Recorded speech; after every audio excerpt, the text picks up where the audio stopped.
Hello, everyone. Welcome to the Forest of Memories. I'm Zaruk Windcaller, your guardian, High Remembrancer Arbiter, reminiscing bard of Twilight, storyteller, and more.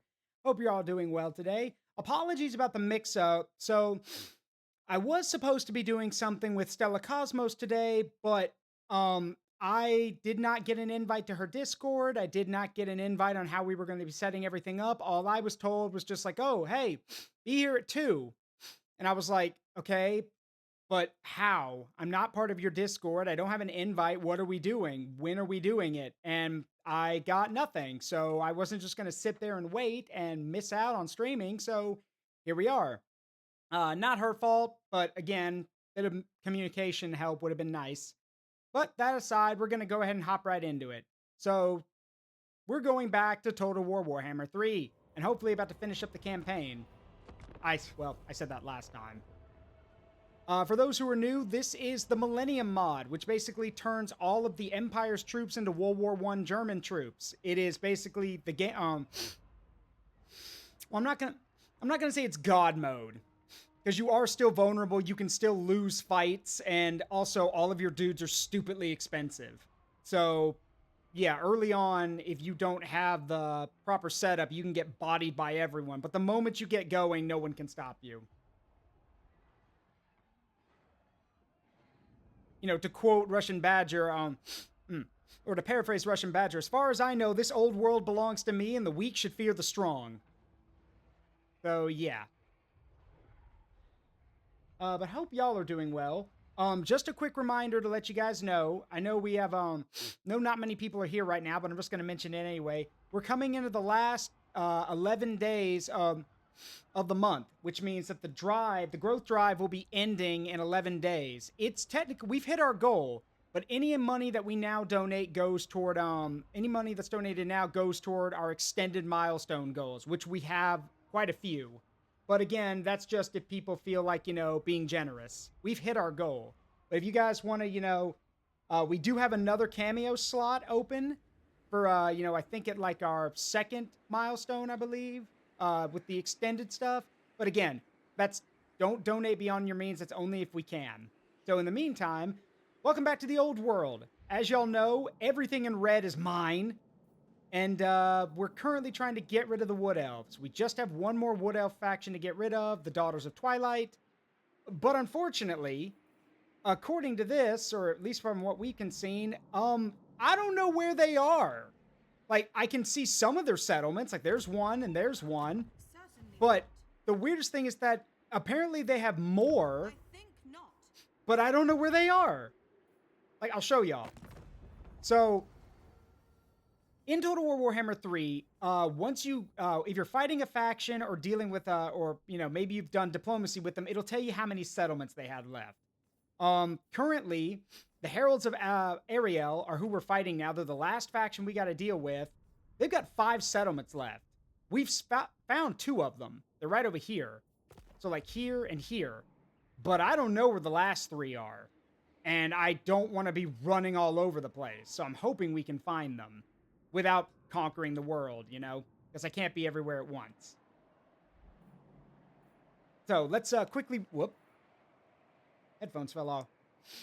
So let us recap where we are right now. In the north, in Norska, our forces have basically... Well, we've taken almost all of Norska. We have not defeated the Norskins themselves. We're about to, I think, but we still have other problems in the Northlands that are going to slow us down. So we have not succeeded fully here yet.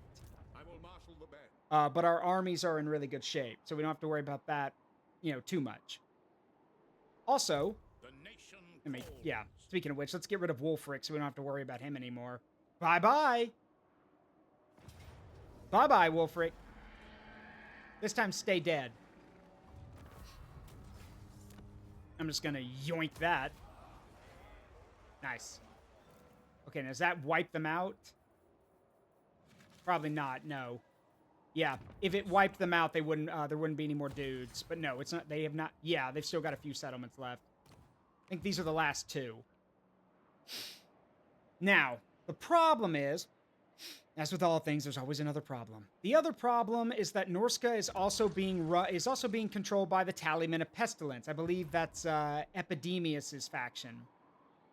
And they've got a lot of settlements. I don't want to pick a fight with everyone in Norska in the Northlands right now. Norska, the Northlands, whatever you want to call them. I have no interest in that. I mainly just want to get rid of Wulfric because Wulfric broke his treaty with me too many goddamn times. To quote that old comic, Warhammer Fantasy comic, you're probably wondering why I'm here, why you're here. You are here because you done fucked up too many times. That's exactly why I'm here. I am here burning down Norska because that idiot fucked up too many times. Had he left me alone, there wouldn't be any problems. But suffice it to say, he did not want to leave me alone. So, yeah. We're gonna burn the whole place down. Or take it for ourselves. We can't really do anything with it, mainly because we're not set up to live here. We can't survive in this kind of environment. But hey, we can at least have garrisons in it and protect the place. Think of it as like a northern colony. Is Alarielle still around? Good question. Is she? Well, we got to go to Ulthuan anyway, so give me a second. So, Ulthuan. Well, Ulthuan is currently in a toss-up right now. Part of it's controlled by the Dreadfleet. Another part of it's controlled by Alarielle's faction, and then another part of it's controlled by Bretonnia. The Bretonians are now in a military alliance with all of the Elven factions on Ulthuan. Don't know how that happened. My guess is after getting his ass kicked and getting shoved out of Bretonnia, King Luwin Leoncoeur basically decided, you know what? I'm going to swallow my pride and go ask for Elven help. Unfortunately, the problem is that means that there's a, the Bretonians are currently, taking stuff in what's rightfully my land. So what we're going to do is, because I have a feeling we're going to have to deal with them at some point, what I'm going to do is we are actually going to move to block them. I'm basically going to, my plan is to basically, well, for lack of a better word, I'm going to draw the Bretonians into a fight. If I declare war on them, I'm going to get in trouble. Like, that'll definitely get the elves involved. My plan, instead, is to make them declare war on me. Now, granted, the elves could still get involved, but normally I found that the AI, unless you're in really good standing with them, the AI tends not to get involved in your fights if you start them. So, to that end, I need to make a deal with one of the Dwarven factions. This one. Anad, hail to your emperor, manlings. All right. We are now military allies. So, let me check the Bretonians here, because I'm pretty sure he's still allied with them. I am the blood, as expected.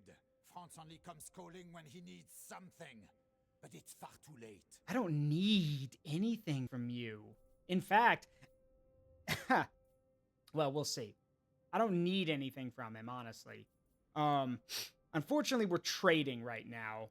So what I need to do is I need to find, who are they currently fighting? Okay, yeah, I've made a military alliance with that Dwarven faction, but unfortunately, just because I've done that doesn't mean Bretonnia backs off. Because, well, I've made it too late. If I did it and then Bretonnia attacked them, it'd be different, but that's not what happened. So, all I can basically do is say I've now entered into an agreement with them, and then whatever happens next is what happens. But yeah, currently Luwin is allied with all of the Elven factions on Ulthuan, and the only way I'm going to get away with kicking his ass is I have to convince the elves not to get involved. And that, yeah, chances of that happening are, looking at the thing here, yeah, no. Yeah, the chances of that happening are no. So, I guess we're just going to have to prepare for another conflict. And this brings us to our last problem. I don't have any active armies right now.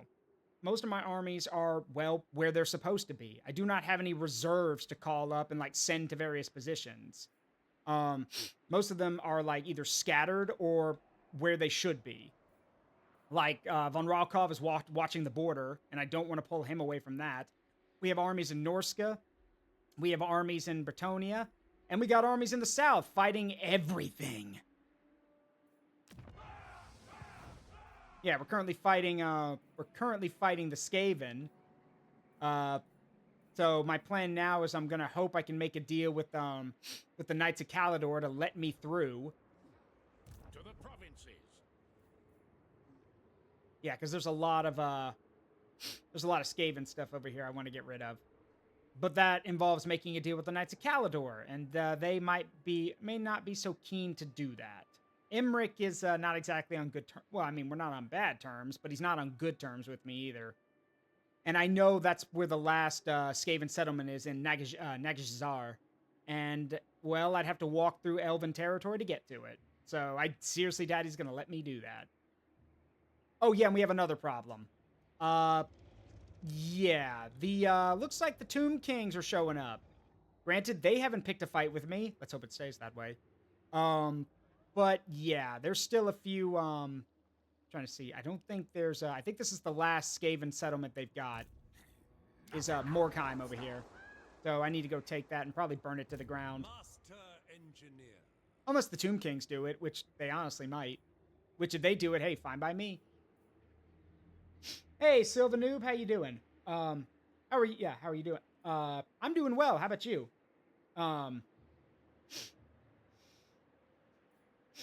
Oh yeah, I've heard about the war. I know about the War of the Beard. Yeah, it's why it's, yeah, because the elves shaved off a dwarf's beard, hence why it's called that. But yes, basically all of our enemies are defeated to some point, but I can't get rid of them. Because either they've now been blocked by people who are, like, not on my side, or I have no agreement with. So I'm gonna try to make a deal with Cetra and the Tomb Kings for a military access agreement, just so I can go and get rid of Gorbad's orcs once and for all. So hopefully Cetra the Imperishable, or Cetra the World Conqueror, Cetra. There's a lot of names I can joke about Cetra. I just hope he's in a good mood.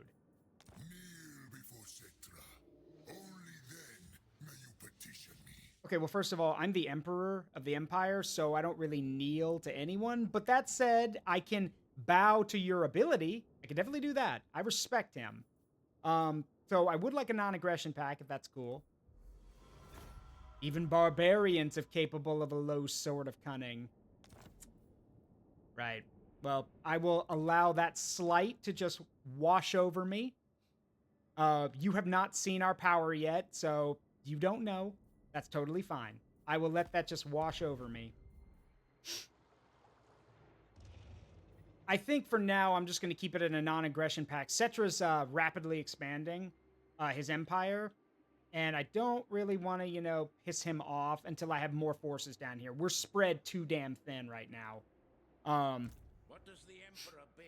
I do have forces here, but we have to choose between, like, I want to get rid of the Skaven first and foremost. We gotta get rid of them. Once the Skaven are gone, I can focus on other stuff. But until then, yeah, I'm not gonna risk it. Mainly because if we, you know, leave the Skaven alone, they'll just rapidly rebuild, and then they'll come back and be a pain in my ass. So yeah, the plan for now is that we're going to deal with the. I'm going to send Marius Lightdorf and his forces to deal with the Skaven. Meanwhile, Wolfram and who's over here? Wolfram and Ernst von Altdorf can meet up with Eben Kaslain, and we can plan our move from there. If we need to go fight the Tomb Kings, we'll fight the Tomb Kings. Otherwise, yeah, our main focus is just holding this position. I'm probably going to give a lot of it to the dwarves, but right now, it's generating money, so yeah, not sharing if it's generating money. It is time.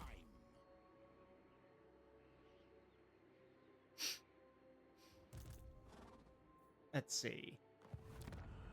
So it looks like he's going for Morkheim. So if I can get there first, yeah, if we can get to Morkheim first, I may be able to make a deal with Cetra.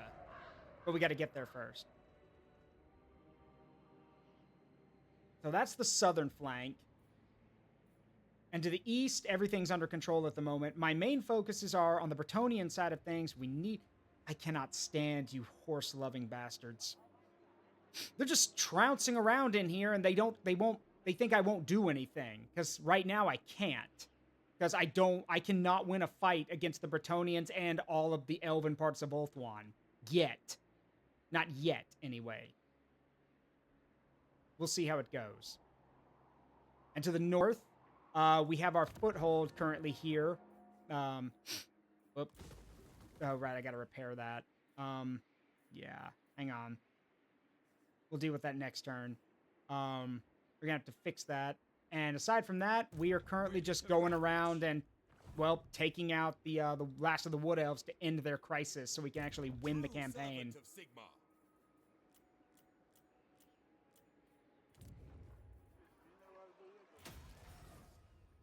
There we go. How's Albi? Albion is currently under the control of the Bretonnians. Going insane. My campaign is dragging on for eternity. Damn, sorry to hear. It happens, you know. Sometimes. Wait, why are you? Okay, I was about to say I don't want to watch them do their moves. Just skip it. Yeah, I feel that. They always.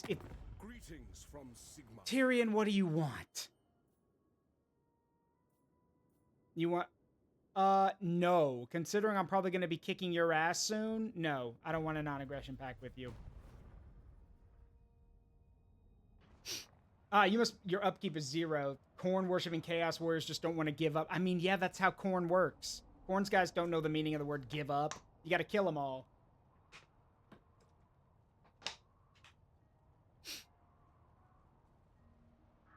I would like to put this into perspective. We are so powerful that almost every faction left is nothing compared to us, except for Clan Pestilence, or Pestilence, whatever they are. They are almost equal. Like, well, it's a 75-25 split. Which is terrifying to imagine, because I'm like, good God, how many armies do they have then? And then I realized it's the Skaven. So the answer to that question is yes. Yes, my lord. Uh-oh. I do believe that's the wife of Khorne, isn't it? Yep. Done. Yeah, that's Khorne's wife, Valkia. Great. Okay, well, it looks like Valkia has a hatred for the daughters of Ariel. So I'm gonna leave her to that. You can have that. I'm gonna go this way. Ready to strengthen the Empire. Yeah, I don't want to square up with Valkia right now. Yes, well, kind of, sort of. Valkia is a Valkyrie. She's the Valkyrie of Khorne. And so and in the lore, she's called the wife of Khorne. Because she's just that good. She's just that terrifying. So, and I mean, she's also, like, you know, one of his best fighters. So, kind of makes sense. Champion of the faith. Anyway, let's regroup at various locations. I am France. They will obey. Of course. Alright. The thing is, I don't want, I really don't want to get into a fight with them right now. So, yeah, the Witchwood. I'm taking the Witchwood so we can just rebuild everything and get our numbers back. The nation calls. Summon the Elector Counts. Let's see. Go ahead and give that. Now. Yes, Wilhelm von Zollerhorn. Raise Sigma. And this is the issue that happens in all games. It's just there's so much stuff to manage and do. That's actually... A lot of people say that's actually the one thing that keeps them away from Total War, is that they like the battle part of everything. They like the conquering. It's the management they don't like. The management of your empire, the management of your resources. And I can understand that. It does get kind of tiring from time to time. Just like real-life Rome. Conquering and expanding? Great. Management? Kill me.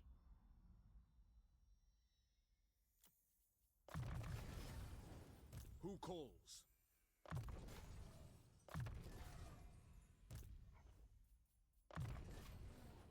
Alright, that's everyone. So yeah, we are holding up here right now, because I think Valkia... What the hell? Valkia, why are all your armies... I think... Okay, why are all of your armies basically got nothing in them? Oh, wait, I see. That's Valkia... Is that Valkia's last settlement? I think that's her last settlement. No wonder. Because there's another, yep, up this way. So that's what's happened. It looks like the daughters of Ariel have been kicking the crap out of Valkia, which is why some of this territory belongs to them and not her. Great.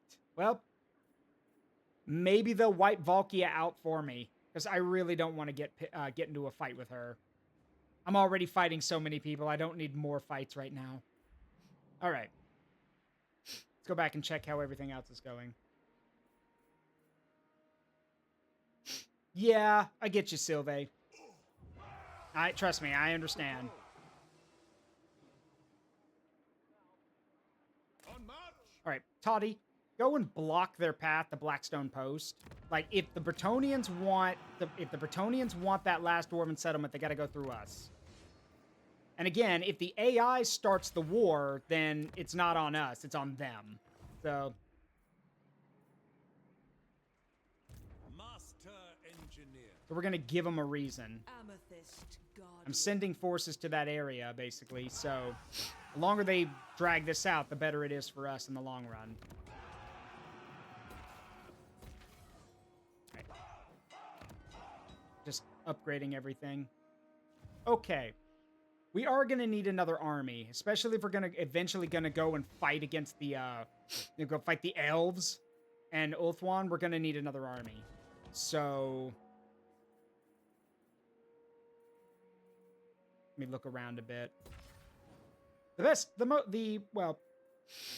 smartest option would be, of course, to recruit from Altdorf or Nuln, because those have our best resources in them. But the thing is, if we want tanks, we need to recruit from Averheim, because that's where the tank factory is, in Averheim. So,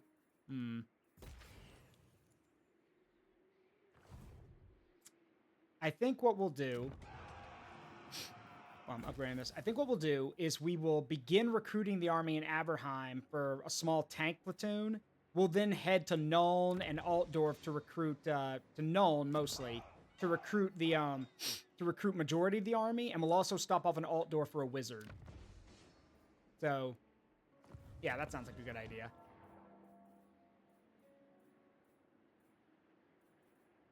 Make sure everything's up to snuff over here. Yep. All right. So let's recruit an army from Averheim.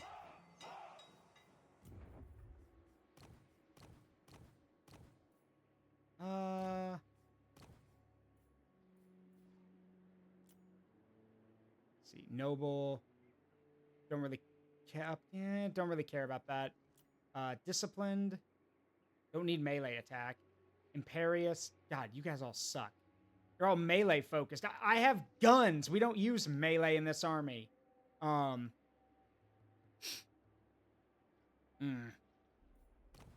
anything for ranged? Perceptive. Confident. No. Master Engineer. Regal, Mechanist. That would be helpful. This one. Master Engineer. All right. Master Engineer. Hey, Dino King. Is this the correct ratio? Okay, so let's start with recruiting our armored force. You know, I don't think we've seen the medium tanks yet. Yeah, we haven't. We've only seen the heavy tanks, the heavy assault tanks, and the super heavy tanks, and the light tanks. We've yet to see the medium tanks. I will order a platoon of medium tanks. I will also get some artillery pieces. We're going to get a mix of light and heavy. I want the heavy field guns because of their shrapnel shot. They do take a while to fire, but hey, they work. And I'm also going to get some of the, let's see. I think. Missile strength. Yeah, we're going to go with the smaller howitzers, but the bigger field guns. So. There we go. We get that. And then I want 3 of the field guns. That'll be more than enough. Oh, also. Where's my thing here? Send aid, accommodation, call to arms. Yeah, let's do that first. Call to arms. And we're going to use the conscription power as well. There we go. Imperial Scholar. So for those who don't know what that does, Karl Franz's abilities basically allow him to, in that case, not only did we boost how many people we could recruit at once, like now it's 5 instead of 3, but we also caused it to jump forward like 2 turns. So now stuff is taking a lot less time, basically. We still got to wait 2 turns for the artillery. When the artillery arrives, we will then go and meet up. We'll then go to Nuln. Honestly, I should be recruiting the artillery from Nuln, honestly. I think that's what we'll do. We'll go recruit the last guns in Nuln. We can't move now, but next turn we'll move and go to Nuln. Right, organization expert. Let's see, campaign, repair and maintain, ballistics, ballistic calibrations, ballistic instructor. Let's see, and let's see, logistics staff. Yeah. Rearm and remodel. Yep. So we're gonna move him. Next turn we're gonna move him toward Nuln. So we can go and start recruiting some artillery pieces. Work to do. We've got the light howitzers, but the heavy guns need to come from Nuln. Because, well, duh, we've got the gunnery school, which is amazing. So we want that. So we can get the guns from there, and then we'll go to Altdorf to recruit our infantry, and also to get our a wizard.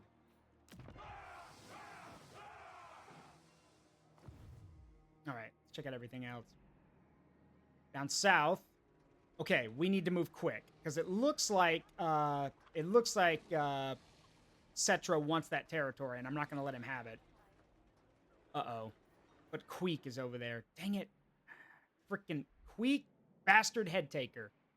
All right. Okay. So I think I need to ask the Knights of Caledor to just let me through, because obviously they're not taking care of the problem, so I will. Because Queek is still, the fact that Queek is still around, yeah, 1 settlement, and it's Nagajazar, which for some reason the Knights aren't taking, so I will. Oh God! Yeah, Clan Pestilence has 33 settlements. No wonder they're close.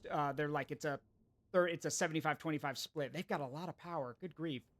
Okay. Well, for now, let me talk to what's his name. Ah, a human. Your squat race is most amusing. That's funny, coming from the dude who has to ride on a dragon to make himself feel tall. Does it help you compensate in other areas too?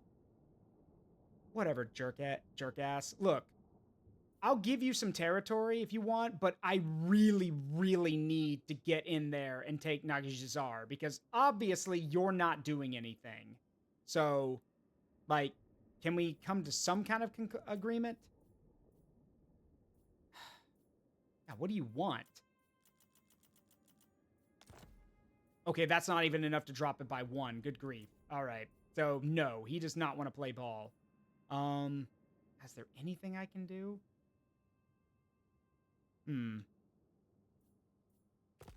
Well, I could give him some land. Like, let me think. Is there anything I have that he... Not really, no. Okay. Well, this makes things complicated.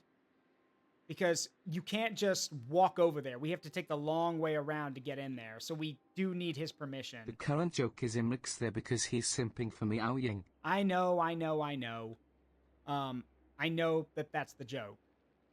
What does the Emperor bid? So, but, in the meantime... It is time. Hang on.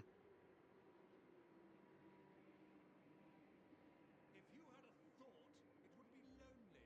Sorry, my headphones were acting up. It is war. All right. First things first, die.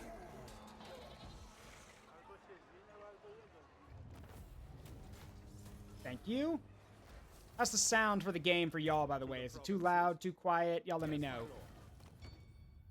Because I can fix it if it is. For me, it's okay.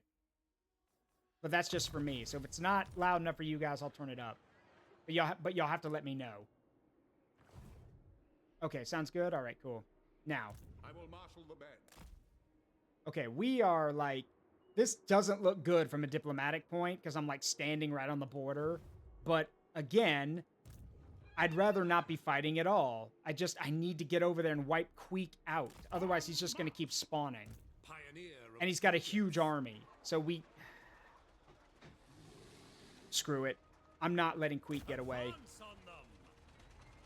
Come here. Of course. 'Tis a burden to always be Queek Head Taker, everybody. The greatest warrior among the Skaven. Still a bitch and still runs from still runs like all of his species. Coward.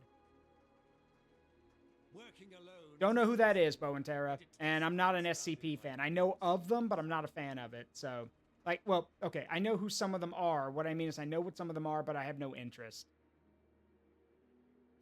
Anyway, that's just great. Because now he's just going to run off, and I don't know where he's going to go.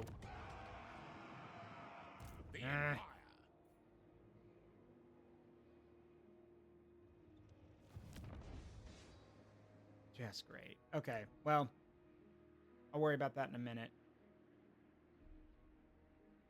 Wait a minute, hang on. Wait, if you're recruiting from there, then that must mean that's the last Skaven settlement. Then what's going on over here? Then who owns Nagashizar? Okay, I don't know. Again, I would like to be able to take that position, but I'm gonna let Cetra handle that. If he's so, like, if he's the one who wants it so badly, he can take it. All right, so we've done everything here in Bretonia. We've done everything up north, where we're dealing with the last of the Wood Elves. Yeah. Raise Sigma. So now we got to handle everything in our Norskin campaign. Now, unfortunately, well, Sigvald and his forces have taken notice, and Sigvald already declared war on us. God forbid he just leave us alone, but you'd think he'd watch us kicking the shit out of everyone, but I guess not. So, yeah, we need to be ready for that. And in a way, I am. There are armies here ready to march down to these to the shores if if the pretty boy thinks to do something stupid. So, To the provinces. I live to serve the Emperor. I go where I'm needed. Protector of the weak.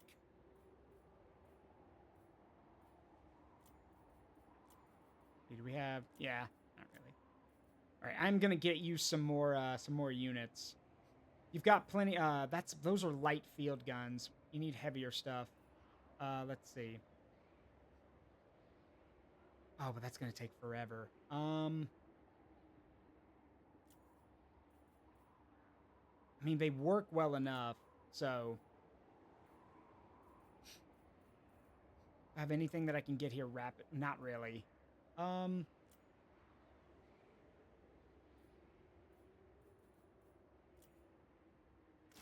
get some.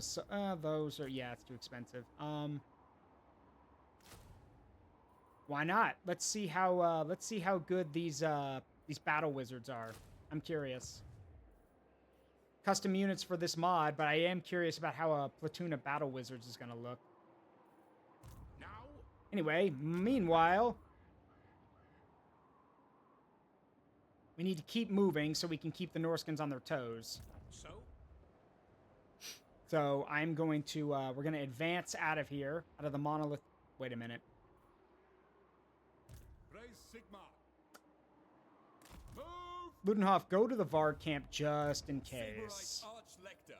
Because if Sigvald tries something or someone comes and takes this position, we have another army nearby. But Farlbach has to keep moving so we can keep the Norskins on their toes. Now I see Throg there, so I am gonna march. Well, no, we can't. We have to keep marching. I hate that we're suffering attrition, but there's nothing I can do about it. It's Norska. And we need to take these positions quickly. So we can't really sit around and do nothing.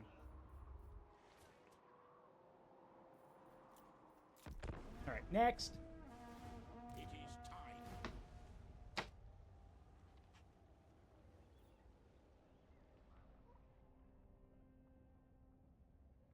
Come back here and fight me, you little rat thing. I mean, Queek is as big as a man. Like, he ain't little. I think, like, that's the whole joke, you know, there's no such thing as man-sized rats, when they very much do exist. But what about the ROUSs? Greetings. All you survey our lot. You want to not? Sure. Just stay away from my land. Also, it looks like, I don't know which clan this is. They're sending all of their agents to stop Marius from moving.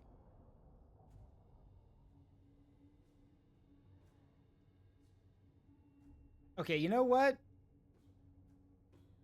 I've made a decision. You know what? Screw it. I do not care if, I legit do not care if this, hold on, wait a minute. The brass fort, what's going on? What is that? Get the hell, get rid of that. Get rid of it. That was a shrine of, chaos. Get rid of that. We don't do that here. All right, let's see. Yeah, basically it's almost fully gotten the tech tree. So, or yeah. So we've got almost everything from the military one. The industry one's basically good except for trade, because I'm not trading with anyone right now.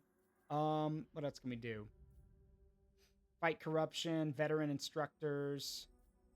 Actually, that would be useful, because we need to recruit some infantry. All right. All right, you dragon riding asshole. Look, sorry, but I'm not going to sit by and watch as Skaven literally tear my pin my army down and tear me apart because you don't want to do your damn job. So I'm going to do it for you. See. Yeah, I'm going to do it for you. Well, you know what? Actually, no, I'll be nice. I'll give you one last shot. I will ask once more. And if you don't want to play ball, then screw it. I'll do it myself. Ah, a human. Your squat race is most amusing. That's it! That's it! I let it slide the first time. I'm not letting it slide now. Fuck you and your territory. I'll do it myself. And if you've got a problem with me trespassing, then you could say it to my face. But at this point, any insult or any snide remark, I'm just going to throw back in your face. If he calls me a squat race again, I'm just going to say, and you're a bit tall, and you're really tall for a dick. The nation calls. Hot scoring straight in the fucking book! Correct. That is going right in the book. What does the Emperor bid? Pick up the pace. So, I don't care at this point. If he wants to get pissed at me, fine. But I'm doing his job for him at this point. Okay, we're stuck. Great. We're on a boat. That's why everything's so slow now. Okay, well. Battle preparations, troops. God. See, that's the annoying thing, is that the, is that if you're, is that sometimes the enemies can flee onto rivers or water sources, and that, God, that slows you down so much. No, you know what? Well, no, we can't risk it. Because if we go to a march stance, then, and the Skaven attack us, remember, Skaven are really good at ambushes. They'll literally rip us apart. We have tanks in here, which could fight off an ambush, but we couldn't, but I don't want to lose the artillery. So, fine. I'll take my sweet-ass time going to where I need to go. What? To battle. At least Queek is suffering from attrition. The heat is literally killing him. So we can track him down wherever he goes. Just follow all the dead corpses. Yeah, follow all the rat corpses. We'll be sure to find where he is. So many ideas. All right, all good here. So let's head to Nuln and proceed with our artillery recruitment. Oh, as funny as it would be for the dwarves to put other people's grudges in their book, they don't do that. That would be funny, though. Just ask the dwarves to write down a grudge for me that I myself will act upon. That would be kind of funny. I'm not going to lie.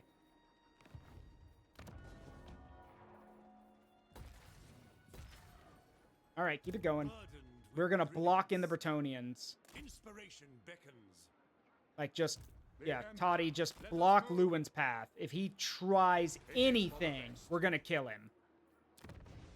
Because, again, we made a military alliance with that Dwarven faction. If we're standing next door, like, in a camp, and the Bretonnians attack that settlement, we can defend it.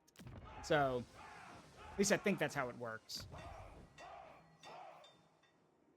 For Verena and Nuln.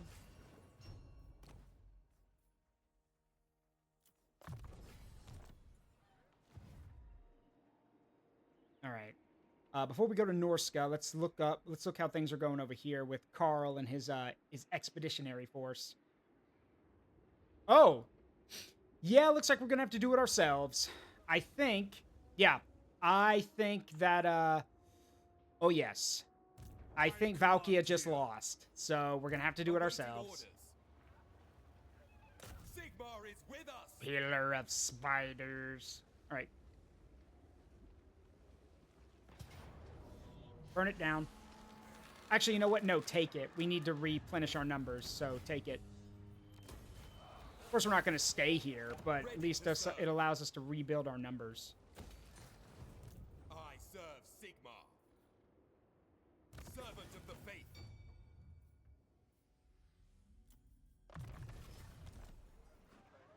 Praise be to Sigmar. Praise Sigma. Okay. Now, with that handled, we can now move Karl Franz over here to support him. Onwards. Now, they're still over there, which is still a problem. But I think that's where their last settlements are, is what I'm willing to bet. I don't know how much farther north or how... Where are we on the map? Okay, this is the east side. Or sorry, the west side. I don't know how much farther west this goes, but we definitely need to finish them off. Unfortunately, with our line of sight, or sorry, with our map being like it is, it's very hard to tell where we can and can't go. So...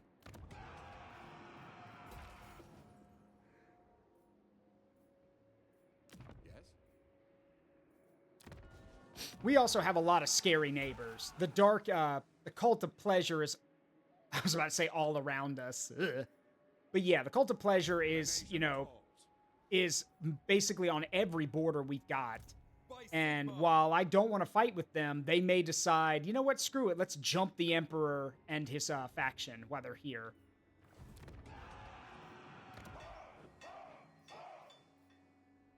So, who knows? Yeah, rain. That's what I was quoting, was rain of spiders. Yeah, that's what I was referencing. Who calls? Okay. Let's get rid of Throg. Die. Being intelligent doesn't mean that it stops you from losing. Yoink. Yoink. All right. And now we're gonna slap down a thing of Sigmar. And some farmland so we can replenish faster. But the cathedral, or sorry, the Church of Sigmar will, it is a church. The Church of Sigmar will basically help us remove a lot of this corruption. Praise Sigmar. Yes.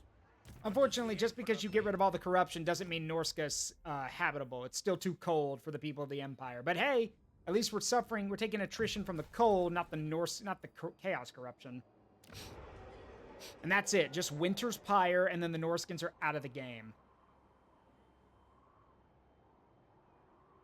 Now, I don't trust Epidemius to not do something, but for now, I'm not really worried about him. Champion of the faith.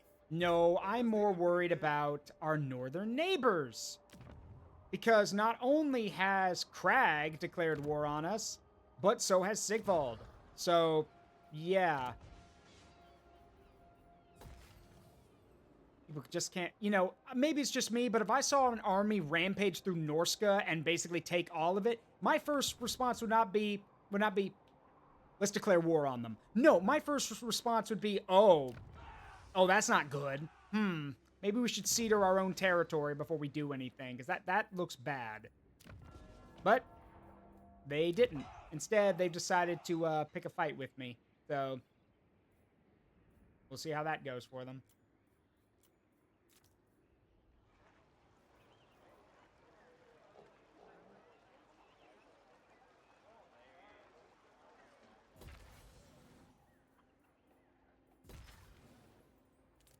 Let's keep the upgrades coming.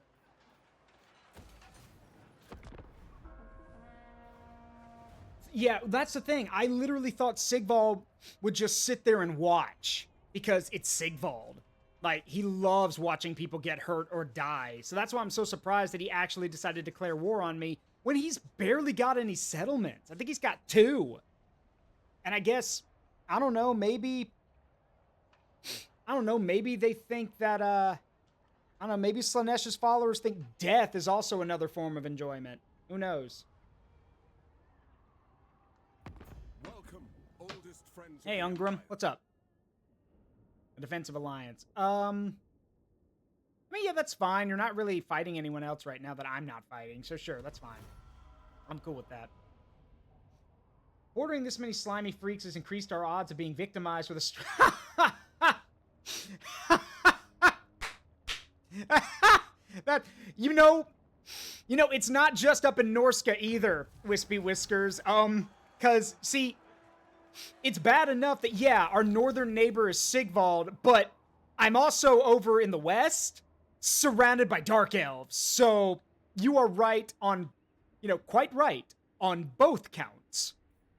That's good. That's your first time comment, and that's amazing. Well done. How you doing? I'm Zaruk Windcaller, Guardian of the Forest of Memories, variety streamer, plays games with a strong memory connection to me and my community. This is Total War Warhammer 3 with the Millennium mod, where the Empire gets access to World War I stuff. So, how you doing today? Also, somebody gift that Wispy Whiskers. I don't know if you're a cat or another animal, but whatever it is, somebody gift them a sub. That was good. Load-bearing first-time chat. Yes, that was really good. Well done. Well played. Well said. Your word is my command. Wait, that came out. Yeah, Andrea, that's phrasing. Anyway. Okay, so Poppenheimer needs time to to get his men back together. And now we got another problem. Because fucking Marathi has decided to block my path. I want those Wood Elves dead, Marathi, and you are stopping me from doing that. The provinces? How many, like... Oh, no. Oh, that's Malekith. Never mind. I was about to say, okay, let's go beat her at... No, that's Malekith. Okay. Let's not. Malekith is no joke. Plus, Marathi's his mom. If I start beating up on Malekith, then Mummy's gonna come rescue him. Now. So, yeah, let's not do that. Not yet. Let's see if we can't try to find another way.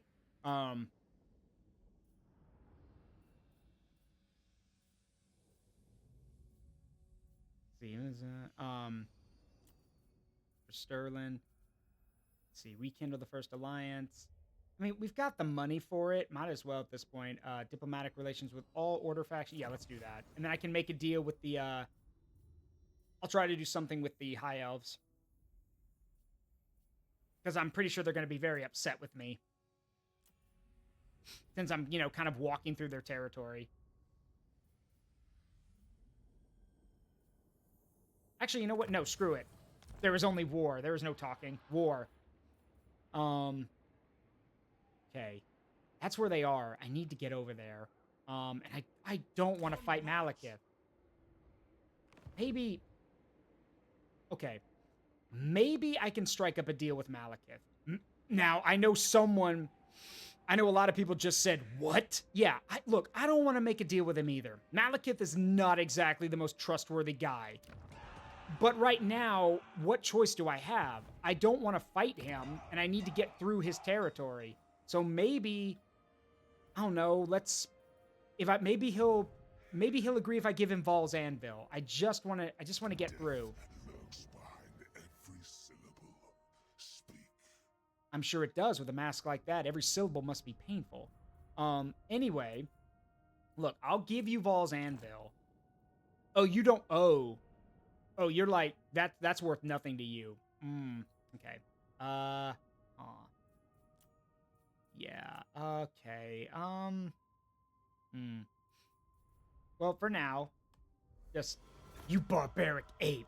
Okay, well, first of all, rude, dickhead. Stand, sit, kneel, it matters not.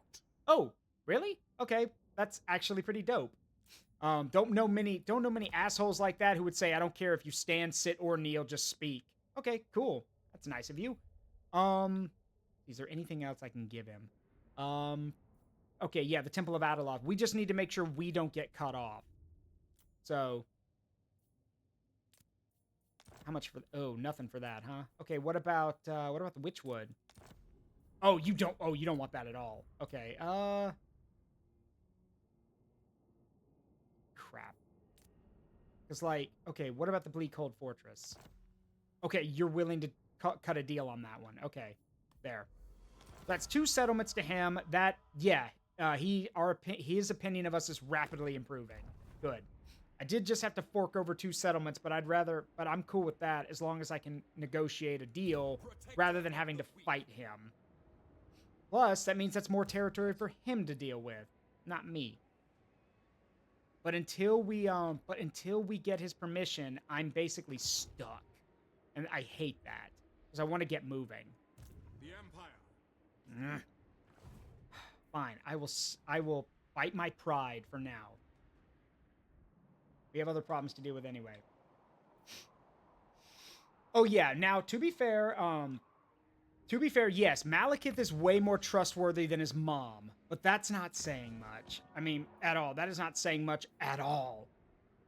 So, yeah. But yeah, I'd much rather make a deal with Malekith than his mom. Because again, according to the lore, as dumb as it is, according to the lore, Malekith is the rightful ruler of all elves. No, I'm not kidding about that. Apparently, in the greater cosmic whatever, or how the gods run things in the Warhammer Fantasy universe, apparently Malekith was supposed to be the king of all the elves the whole time. Which makes no sense, but okay. I mean, you know, Malekith is not a good dude. So I don't know why he was chosen to be the king, but yeah. Hey, Silver. Okay, I think that wipes them out. They out of the game now?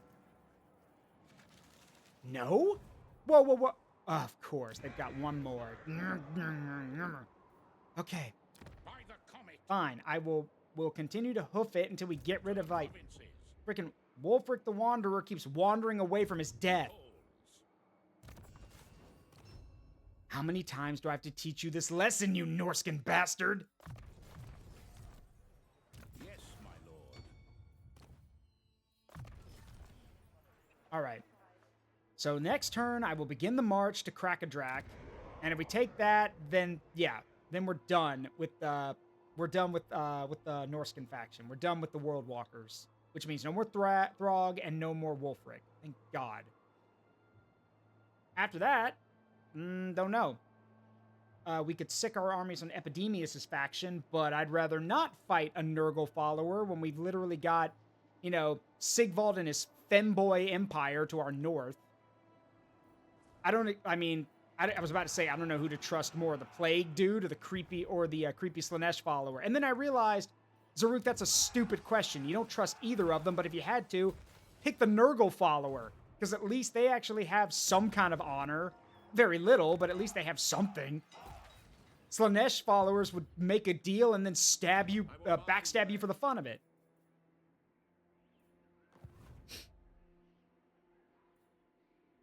Okay, and yeah, that's true. Wulfric definitely doesn't want to die because the Chaos Gods will be playing ping pong with his soul. But hey, that's not my problem. I'm not the one who made a deal with all the gods. So, not my problem. If you do this, the gods will torment my soul. I missed the part where that's my problem. Like, seriously, I missed the part where that's my problem. Wulfric's challenges cannot compel France into melee. His faith in Sigmar is too strong and his artillery is too large. Yep, correct. Not to mention, I'm pretty sure for Wulfric to be able to challenge someone, their will has to be weaker than his. And Karl Franz is not a weak-willed man. Karl Franz is a very powerful and rigid man in his beliefs. So, yeah, that wouldn't be happening. All right, so we're recruiting our artillery, which is good. After that, we will march north to Altdorf and recruit our infantry along with a wizard. Actually, we probably recruit the wizard now. What do we got? Okay, I've said it before and I'll say it again. Fuck this type of magic. For some damn reason, anytime you play as the Empire, like 8 out of 10 times, you're getting an Amethyst Wizard. I don't care. We don't know. I'll take anyone else. Let's see, Gold Wizards, not bad, but not good either. Beast Wizards, Gray Wizards, Life Wizards, Bright Wizards, Celestial Wizards. I haven't really used a Celestial Wizard. Why not? Sure, why not? What is your wish? Call from the heavens.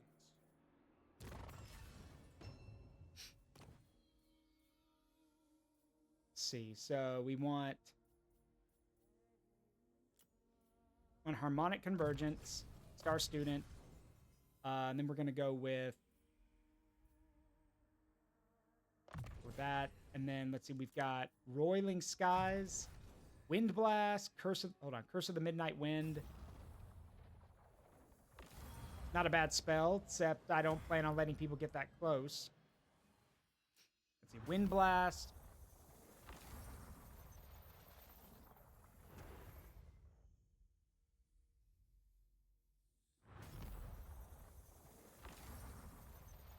Wind Blast, Harmonic Convergence, Orlanon's Thunderbolt. Very cool. Curse of the Midnight Wind, yeah. Comet of Cassandora.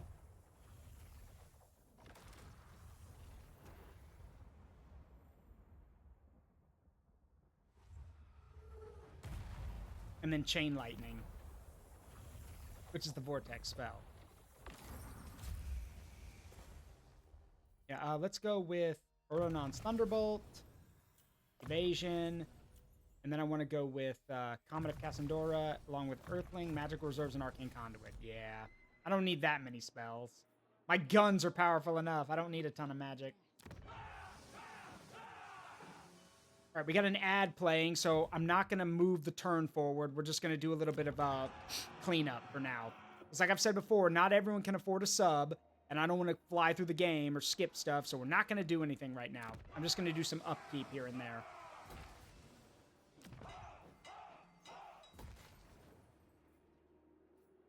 Amethyst Mage. I do believe I've trapped the Bretonnians in here. Yeah, I think they're trapped in here. They can't do anything. Resplendent night. Yeah, they legit can't do anything. If they try to attack Blackstone Post, I'll defend it, and they're trapped in here. But they've got another army nearby. Ugh. Why can't you guys just go away? We've come back for our people, Imperial fool. Yeah, well, your people are happy serving me instead of your backwards-ass feudalistic beliefs, so tough shit.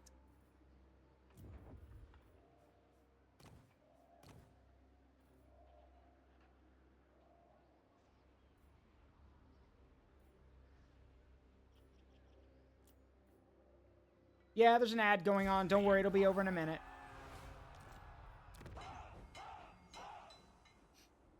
I will marshal the men.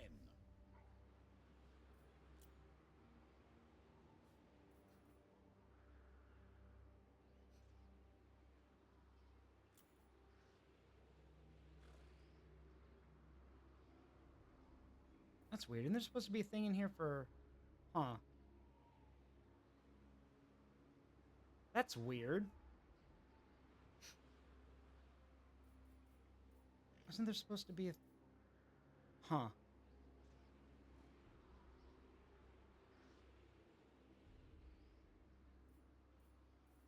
That's weird.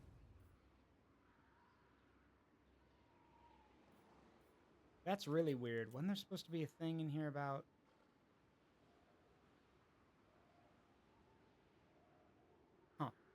All right, welcome back, everyone. Welcome back. So, okay, that's weird. Isn't there an accuracy stat? Or do they, like, it says plus 12 to these guys' accuracy. Okay, but where's their accuracy? Because in the older Total War games, it would tell you what everyone's accuracy was when you recruited a unit. So, where is it? Unless I missed something.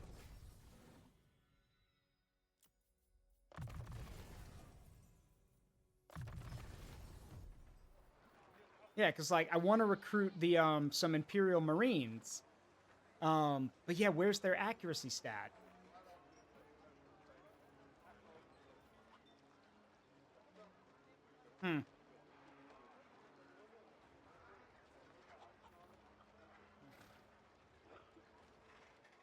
Oh, well.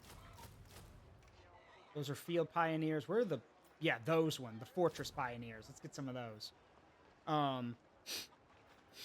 So I'm drawing up an infantry army because it seems that the Bretonnians have more armies nearby, and I need to be able to have something, you know, something nearby.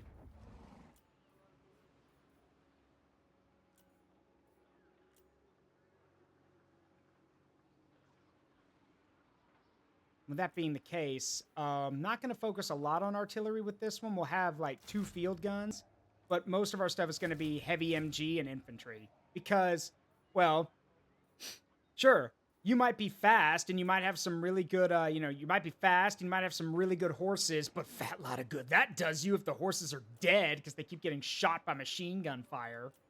So...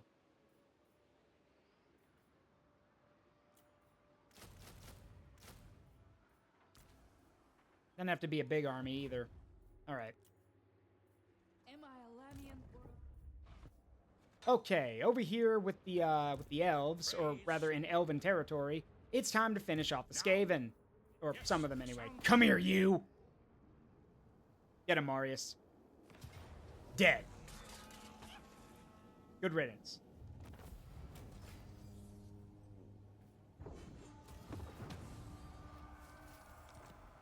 Alright, next! Alright, so I'm gonna... Yep, it's that one. The Empire. Let us move. Get it. And burn it down. Yep, Skaven. Burn it. There we go. Thank you, Marius. What does the And I'm willing to bet that's the last one.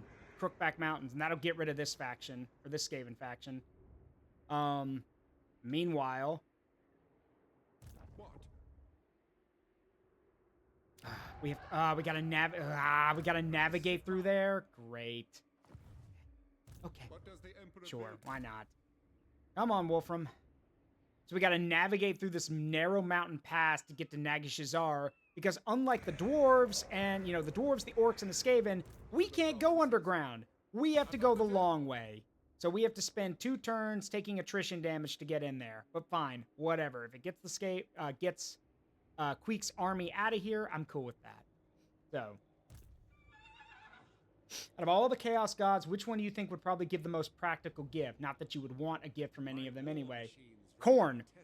Corn. Because Corn's not going to give you some bullshit. Corn is literally just going to... You guys... Okay. You guys know that meme of, here, take this, go do a crime or something? That's Corn. He would literally be like, here's a powerful sword or a powerful spear, go kill somebody. That's it. That's Corn.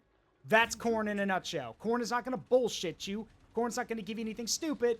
Corn's just going to be like, okay, yeah, no, here's a sword, a magical sword or something blessed by me. Go get him.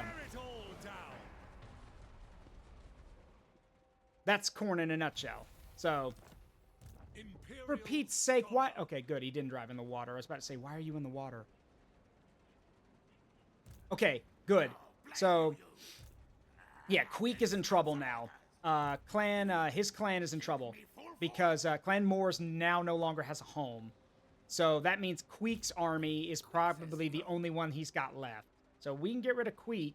I mean, that one's already dying. But if we can get rid of Queek, it's game over for them. Yeah, here's a sword. Go get him, champ. That's literally Corn in a nutshell. Look. Let's establish something real quick. Corn is not like... Corn is not a... I mean, okay.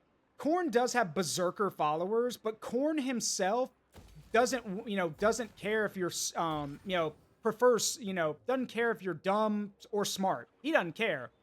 Corn prefers that you use your gifts and your own strength for stuff. Like, good example. Really good example. Let's say that you're a scientist and you develop, like, this really cool way to kill people more effectively. Korn is intrigued. Korn will be like, okay, cool. Is it the, like, cool. Are all those, like, ethical constraints out of the way? Yeah? Okay, cool. That sounds interesting. Go put it to work. Korn's not going to look at it like, you fucking nerd, you're not a warrior. No, Korn wants you to win through your own strength. Like, he is a god of war, but war doesn't mean bloodthirsty idiot. Like, Athena is a god of war. Korn wants you to use your own ability. That's the thing. If you're really smart and you use, like, ambush tactics or strategy or whatever to beat your opponent and then literally, kill them all and dedicate them to Korn, he's going to be like, hey, cool, based. Because, again, Korn just wants you to use your own strength. Korn is about using your own strength, not someone else's. It's why he hates magic. Because, like, that's the thing. If you use magic or psychic power... Sorry, I was looking at something. Use magic or psychic powers, that's not your own power. That's the warp or something else. That's why Korn hates wizards so much. Because it's not their own power. But if you're like a master tactician or really cool or like really skilled and do stuff like that, and again, slay your enemies really effectively, then yeah, Korn's going to be like, cool. I can respect that. It's using your own ability and your own power to succeed. Now, granted, Korn does believe that the strong survive and the weak perish, but if your intelligence makes you stronger and better than everyone else, yeah, he's cool with that. Korn doesn't, it's not like Korn is shoving nerds into lockers. Korn respects strength in all ways, both mental and physical.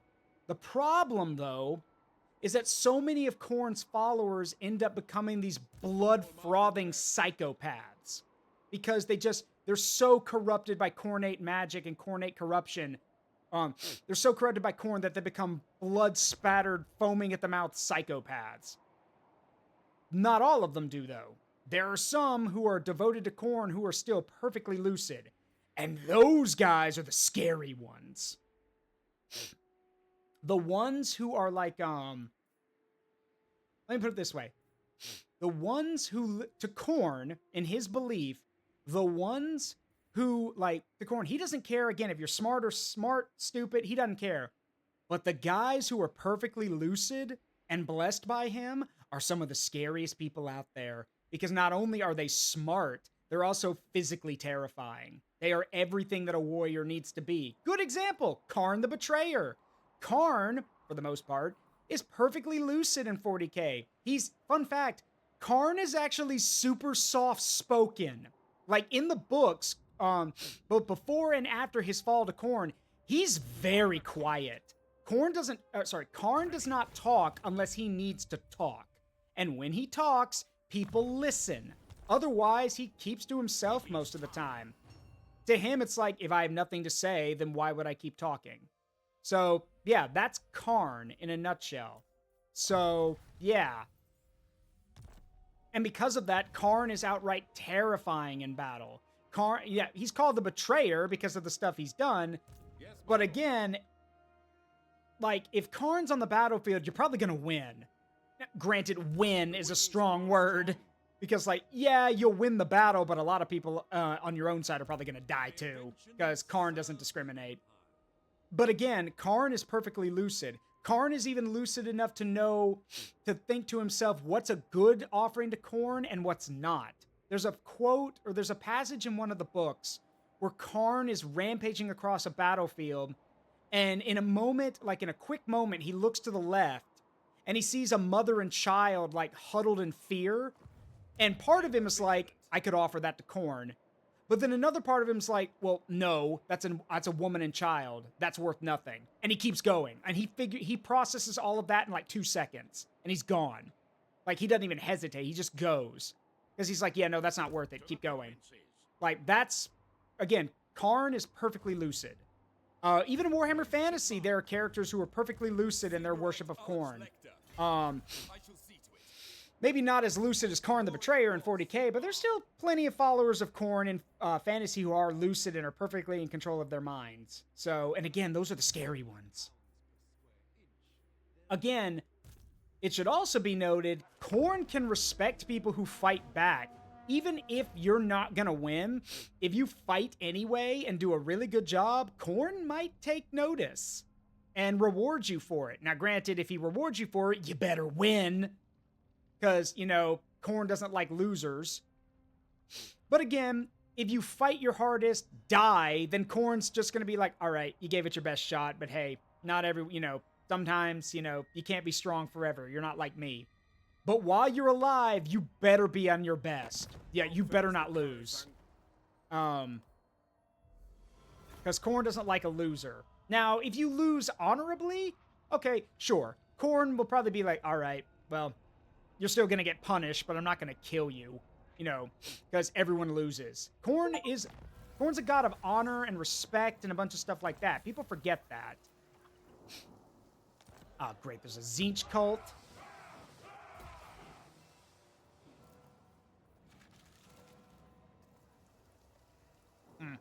All right.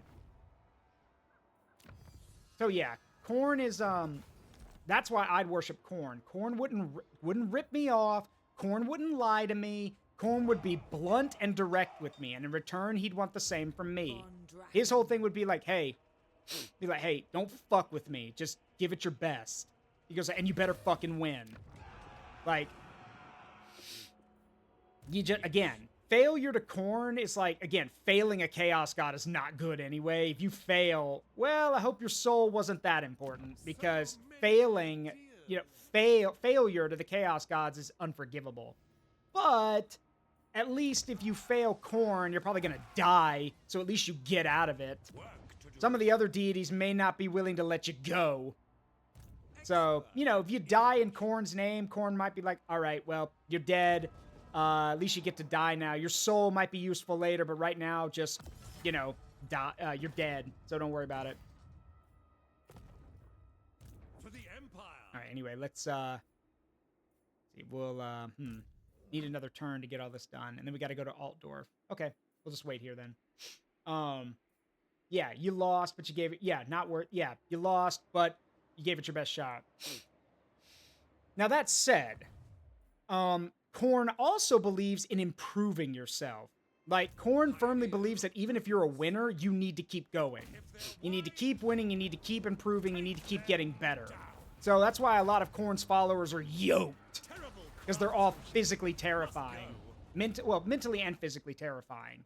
So, I mean, have y'all seen Karn the Betrayer's arms, for God's sake? Good God. Upgrades are vital. So, again, constant improvement, constant improvement, constant fighting, constant uses of your own strength. Just don't, and oh, one more thing. The most important thing when it comes to following Khorne. Just because you're tough doesn't mean that you can get away with bullshit. Khorne doesn't tolerate bullshit. Just look what happened to Skarbrand. Khorne doesn't tolerate bullshit. Ooh, sack. And then we're gonna burn it down. Fun fact, by the way, the thing is with Skarbrand, the reason Khorne got pissed at Skarbrand is because it was a sneak attack. Had Skarbrand just walked up and punched Khorne in the face or in the armor, sure, Khorne probably would have punished him, but he would have been like, respect. And then he would have ripped him asunder. But no, Skarbrand struck Khorne from behind in a sneak attack with all of his strength, and that's why Khorne was like, fuck you, and made him go away, basically. Literally. So, the point is that, yeah, with Khorne wouldn't backstab me, Khorne wouldn't betray me, Khorne would just be like, all right, tiny imp, give me your, I want your best. Fuck the magic, use that sword if you want to. I want people to die in my name. Because do that and I'll reward you. Also, by the way, you might want to keep hold of your mental facilities. Because, again, Khorne cares not from where the blood flows so long as it flows. But again, he does have preferences. Like Khorne, I've said before, Khorne is the type of deity in Fantasy and 40k where he knows what a sacrifice is worth. So if you like cheap out on him or give him something like easy, he'll know. And he'll be like, oh, okay. What, you just deciding to be a bitch today? Like you're being a weakling? Yeah, I don't reward cowards like that. Like if you murdered a bunch of orphans or something, Korn's just gonna roll his eyes and be like, okay, nice, but you murdered a bunch of innocent people who can't even defend themselves, pussy. Maybe go fight a worthy challenge and then we'll talk. And again, I think the other thing about Korn that a lot of people forget is that following Korn, you know what your ending is. Like, even if you become a Demon Prince of Korn, your ending is set in stone. You are going to die.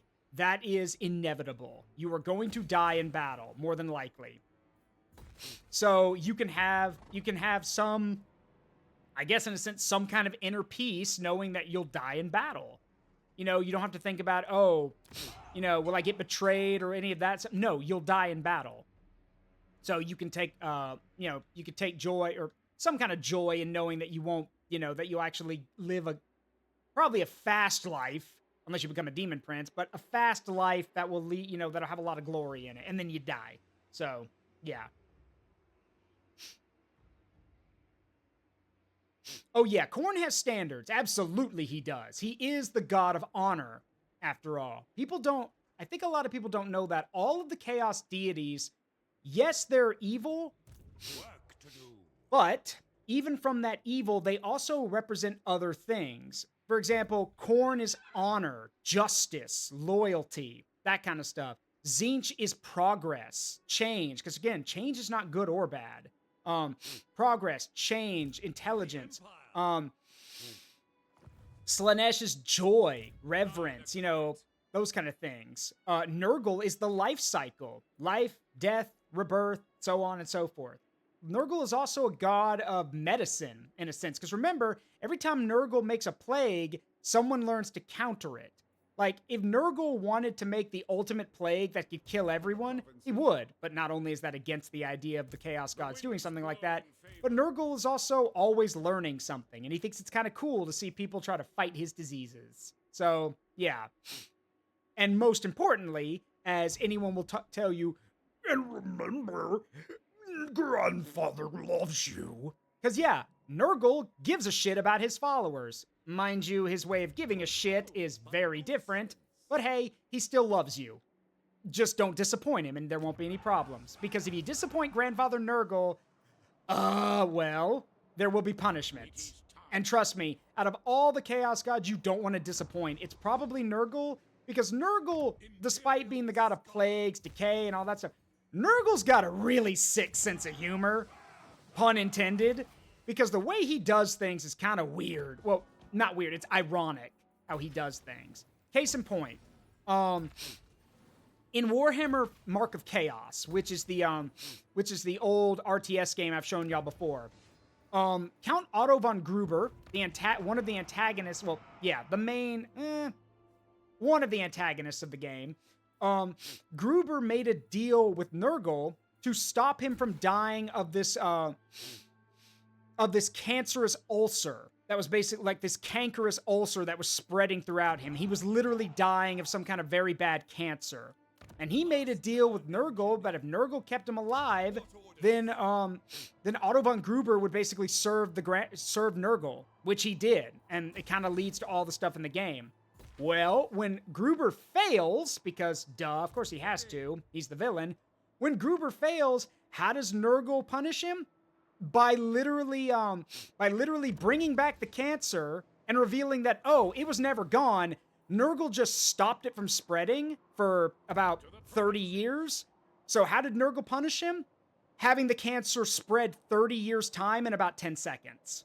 So imagine, if you will, 30 years plus worth of cancer spreading through your body in 10 seconds. Yeah, that's Nurgle. That's how he punished him. By basically giving him super cancer and killing him off in 10 seconds. Yeah. Again, Nurgle didn't make the disease go away, he just stopped it from spreading. Like, basically put it on pause, but the clock was still ticking. And when Gruber failed, Nurgle was like, well, you fucked up. So now I gotta punish you for it. And that's where everything led to. Look. allergies. The only way to truly escape the punishment of a chaos god is to become a demon prince, because then you're practically immortal. But even then, the gods still hold sway over your soul. It doesn't matter what kind of demon prince you are. But to be fair, I will admit, to become a demon prince, in all honesty, becoming a demon prince of Khorne would probably be the easiest. You just got to keep killing more and more powerful opponents until you kill one that Khorne's impressed by, and then you get elevated to demonhood. And then at least you'll probably still be sane, because a lot of demon princes are pretty intelligent. Not all of them, but a good amount of them are. So, yeah. Again, though, point still stands. I'd rather serve Khorne if I had to pick. Man, you're still pissed at me. What brings you before the Lord of the Black Tower? Well, I did come here to make a deal with you, but since you don't want to talk, I guess I'll just look at that ugly mug and then leave. Bye.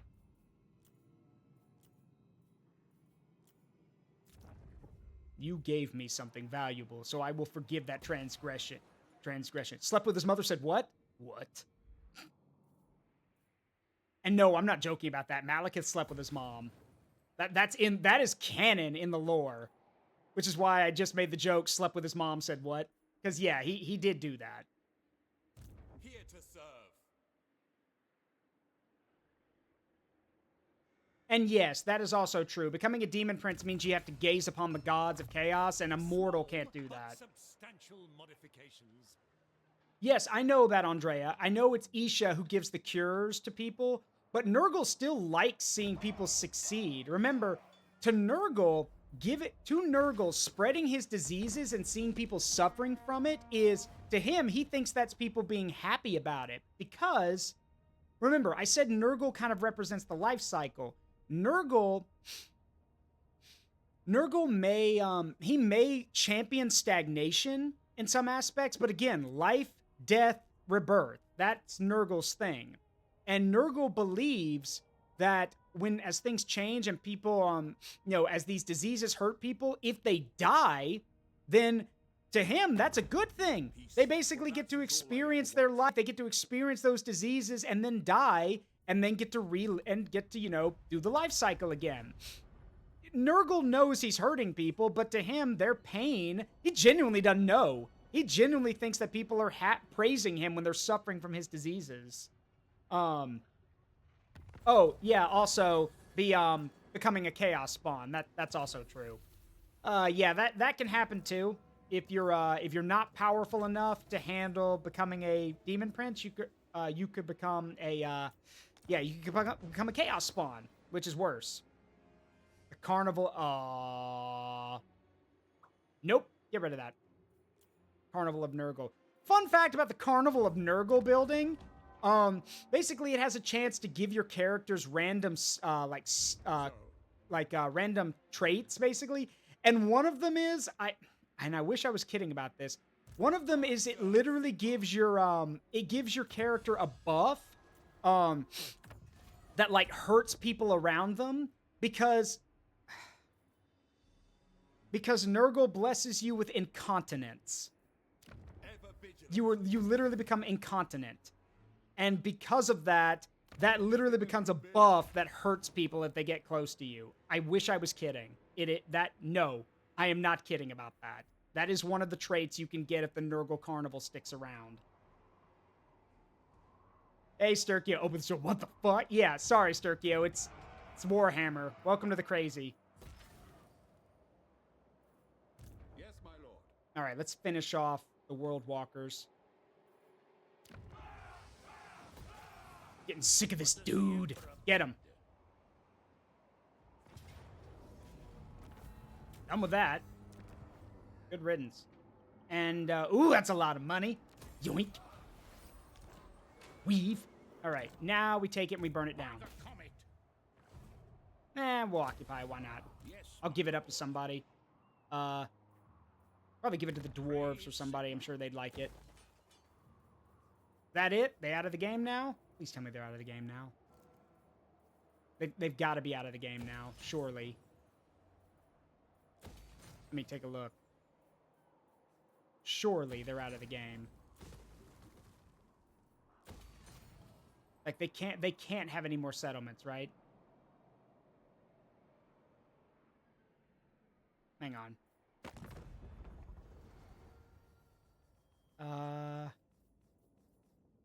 Good, they're out of the game. Thank God. All right, yeah, they are out of the game. Good riddance. All right. Well, Now, to the yes, now. provinces. With that handled, we can now turn our attention to another problem. Well, to our next problem. That being Sigvald's femboy empire. Because Crag, Sigvald's neighbor, and Sigvald himself have both declared war on us. So, what am I going to do about that? Well, I think the smartest thing... what's that quote from The Amazing World of Gumball? I think we all know where this is going, so let's just skip right to the end. Yeah, we're going to go deal with Sigvald. So, we're going to have to deal with him. I'm doing good, Wolfie. How about you? All right. So, yeah, we need to go deal with Sigvald. All right. So, where to start? Probably over here.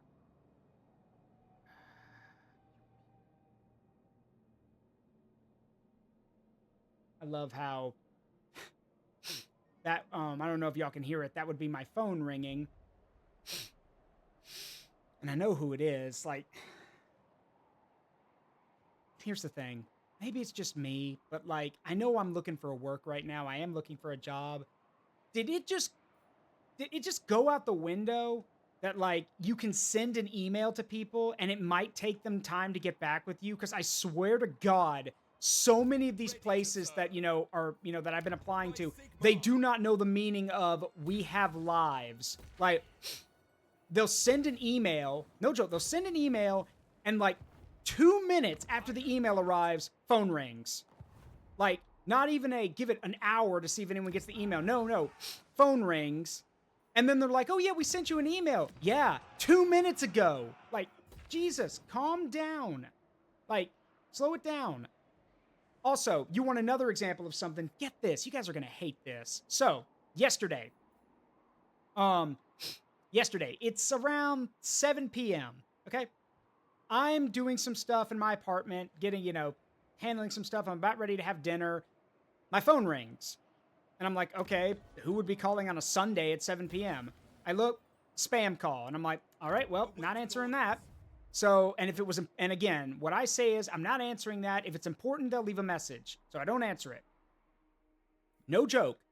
5 seconds after I hit the ignore button on my phone, 5 seconds go by, phone rings again. Same number. So I'm like, okay, fine, whatever. Pick it up. I say hello, saying, this is so-and-so, I basically do what my dad used to do for his job. It was, "This is so-and-so, can I help you?" And a lot of other people do that too. So, and then this girl who is talking too damn fast and has her face shoved all the way in the phone so I can barely make out what she's saying is giving me this whole, "Hello, I am calling, because of the job you recently applied for. I wanted to know if you're still interested. Do you have a few minutes to talk about it?" And pause. To recap, it is 7 p.m. on a Sunday. And these people are calling me now to ask if I'm interested, if I have a few minutes to talk about whatever job that I've applied for. And because I'm not an idiot and I'm not going to let people do that to me, I respond with, "No, I'm about to have dinner with my family." Because, again, it is 7 p.m. on a Sunday. And their response is, "Oh, well, that's fine. Can we call you back at another time?" I'm like, "Sure, you can call me back tomorrow around 11 or 12, if that works for you, or 1 o'clock if you're available. Also, could you please send me an email regarding what exactly you want to talk about or what what we're going to be discussing so I can be better prepared?" And she hesitates. It's like, "Oh yeah, I'll forward that request to my manager to see if they can come through with that." And, have they called today? No. Of course not. They have not called once. Like, at all. Which, again, lets me think, okay, well, it must not have been that damn important if you're not even calling me back. Not to mention, you called at 7 p.m. on a Sunday. Who the hell? Like, were they honestly expecting me to answer? Who the hell? Like, genuine question to all of y'all. Would you pick up the phone, for a job thing at 7 o'clock on a Sunday? Also, if any of y'all say yes, you need help. The correct answer to that question is no. Yeah, no, no, no. Yep. Of course not. Of course you wouldn't do that. Now, and I know hours can be weird for some people. I get that. I understand. But here's the thing. I don't work for them yet. Hell, like, my plan was if they actually called back later today, to finally go over everything, if I wasn't interested in the position, I was going to end it with, hey, by the way, I just wanted to let y'all know what you did yesterday was extremely unprofessional. Calling it 7 o'clock at night on a Sunday. I understand those might be your hours, but an average person doesn't work those hours. So, you were literally intruding on time with my family over the weekend. So, you could have emailed me or you could have done something else. Now, does that come off as rude? Maybe. But what they did was extremely unprofessional, so I don't care. Even my mom, I told my mom about it, and she's like, are you kidding me? They called on a Sunday? Not Sunday morning, not Sunday afternoon. No, Sunday at night. I'm like, yes, ma'am. And she's like, yeah, no. Fuck. She was like, screw that. Like, and I agree with her. Screw that. Like, absolutely not.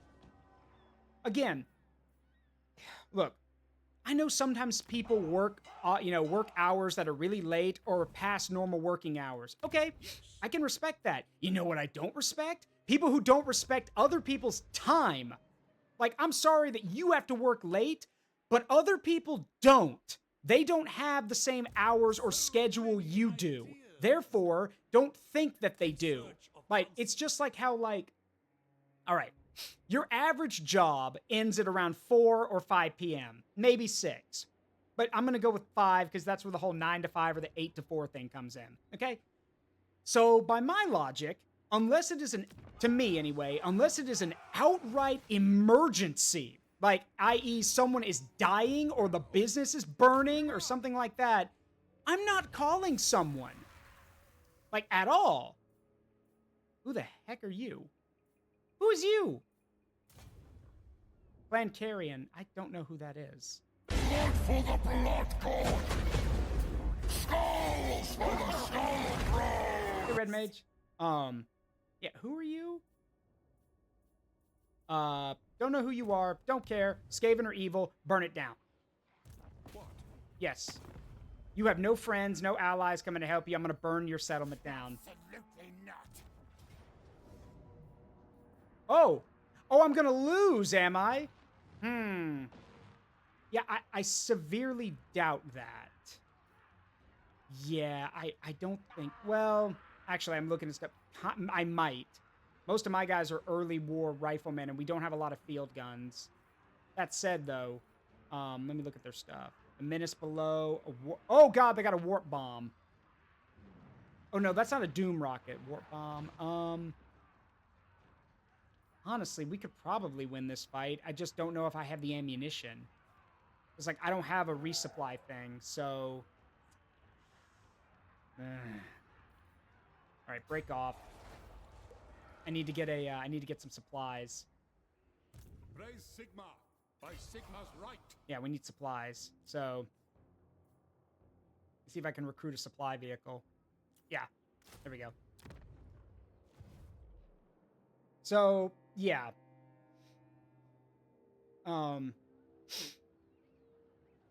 Yes, most jobs HRs have been very imperfect. Yeah, it's a constant problem. See, the thing is, a lot of HR people just don't care. Because, if there's no money to hire someone or any stuff like that, they don't care. They just want to hope, because again, it's not their job to hire people. Their job is just, do the interviews or do this, do that. They get paid regardless. Plus, I kind of feel for a lot of the HR people because their job is quickly being replaced by AI. A lot of places now, in case y'all don't know this, a lot of places now are using AI to review resumes, which I think is bullshit. But at the same time, like, the reason they're doing it is because there's just so many to go through.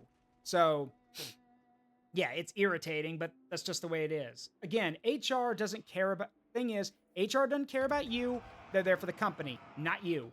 HR is not at risk if you don't get hired. They're not trying to meet a requirement or anything. They don't care.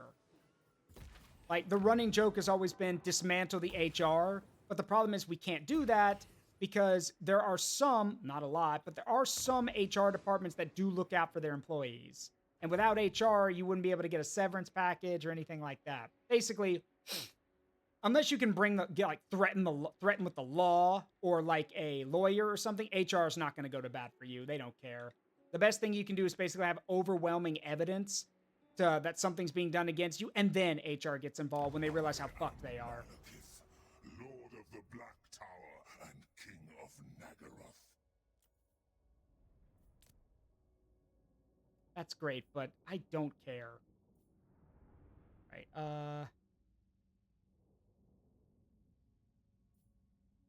Alright, you can have Ice Rock Gorge if you want it.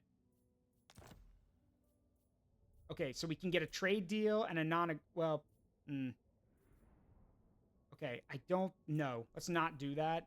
I want the military access. But a non-aggression pack would be nice too. So...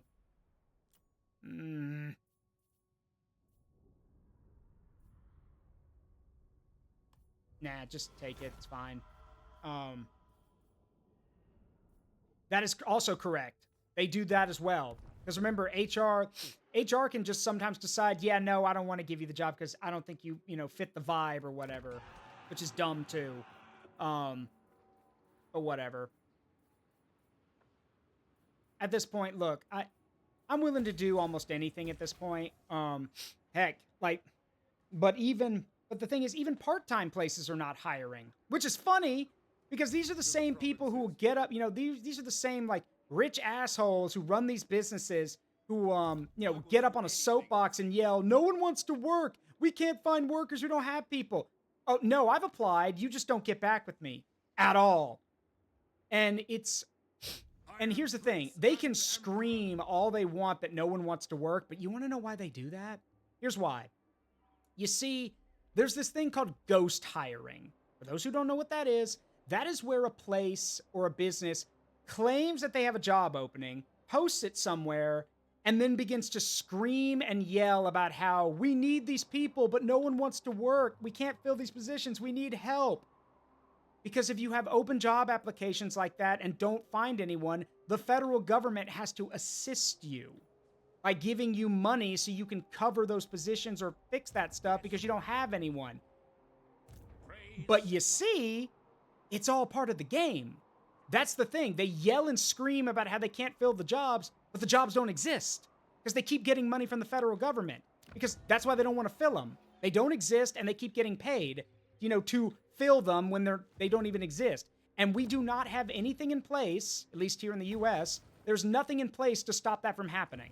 There's nothing, no business, no nothing in place to stop companies from doing that. I guarantee you guys, that's actually one thing I would do immediately if I was president. Is to be like, yeah, no more of this ghost hiring bullshit. You've got a position, it better be legit. And then, only then, will you get federal help.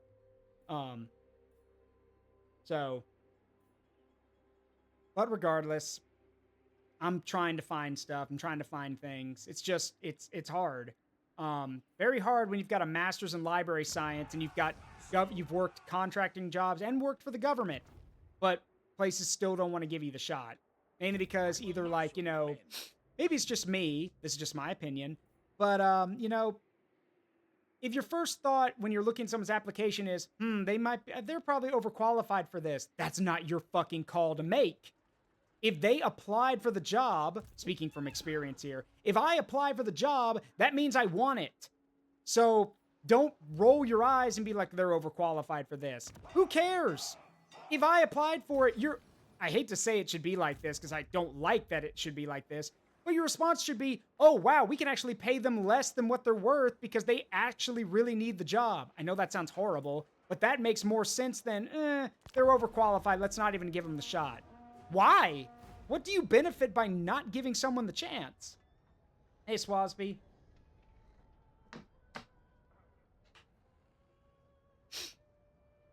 Look, Daruk for president. Are you kidding? Hell no.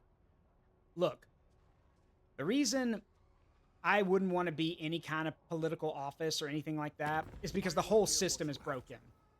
And anytime people try to make an attempt to fix the problem, they either end up dead under scrutiny or they're not allowed to do anything.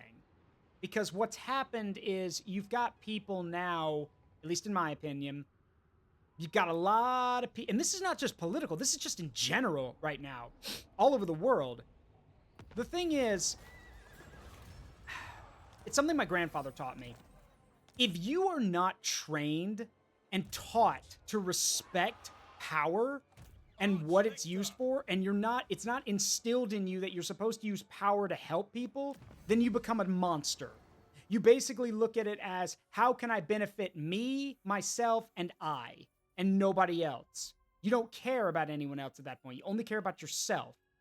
And what's happened is that you've got, and granted, it also takes a lot of will, like a lot of will and a lot of willpower and a lot of dedication to not be that kind of person. Unfortunately, what's happened now is, it's that saying of, weak men create weak times, strong men create strong times. Yeah. So what's ended up happening is you have a lot of weak people, greedy people, just everywhere, who don't respect the power they have. They don't respect the positions they have. And they think about themselves rather than anyone else. And then for some reason, they're shocked when people, don't like them, hate them, or in the case of that medical CEO, get gunned down in the street. So, yeah, it's almost like if you're an asshole to people when you have a lot and don't help anyone but yourself, everyone hates you. So, oh, and by the way, let's not forget, that CEO of that health insurance company who got gunned down in the street, y'all remember how nobody from his own group bothered to check on him, right? They saw his body lying in the street and they left him there. They walked over him to get to their meeting. They didn't even bother to check if he was alive. So, no, they don't care. There's a famous line from a Charlie Chaplin movie that I really like. Charlie Chaplin's not a good dude, but there are some good movies that he was in. And one of them is from the movie The Great Dictator, where he gives a very impassioned speech that basically says, basically the line I'm thinking of is, do not despair, for what we experience is just the passing of greed. He goes like, greed will fall, and dictators die, and so long as men die, liberty never perishes. So again, the bad times will end, but the great equalizer is they end when the people who are causing the problems die, because no one's immortal. Thank God for that. So yeah, it's a at this point, the best thing we can do is like, and this is what I've also told a lot of people, and I want y'all to listen to me on this one. If y'all ever remember anything from the streams, please remember this. It is okay to feel for the suffering and the pain of others. It is okay to be angry at the injustice and the foul treatment and just the downright heinous behavior of people in power when they should be more responsible. It is okay to get angry about those things. But it's what you do with that anger that matters. And sometimes the best thing to do is to just do what we can. Because sometimes none of us are in the position to do anything grand. Some of us are never in the position to do great change or to do great things like that. We're not powerful enough. We're not rich enough, not strong enough, those kind of things. So, like that quote from the Boondocks go, what do you do when you can't do anything? How's it go? So what do you do when you can't do, when you've done everything, or crap, how is it? How's that saying go? Hang on.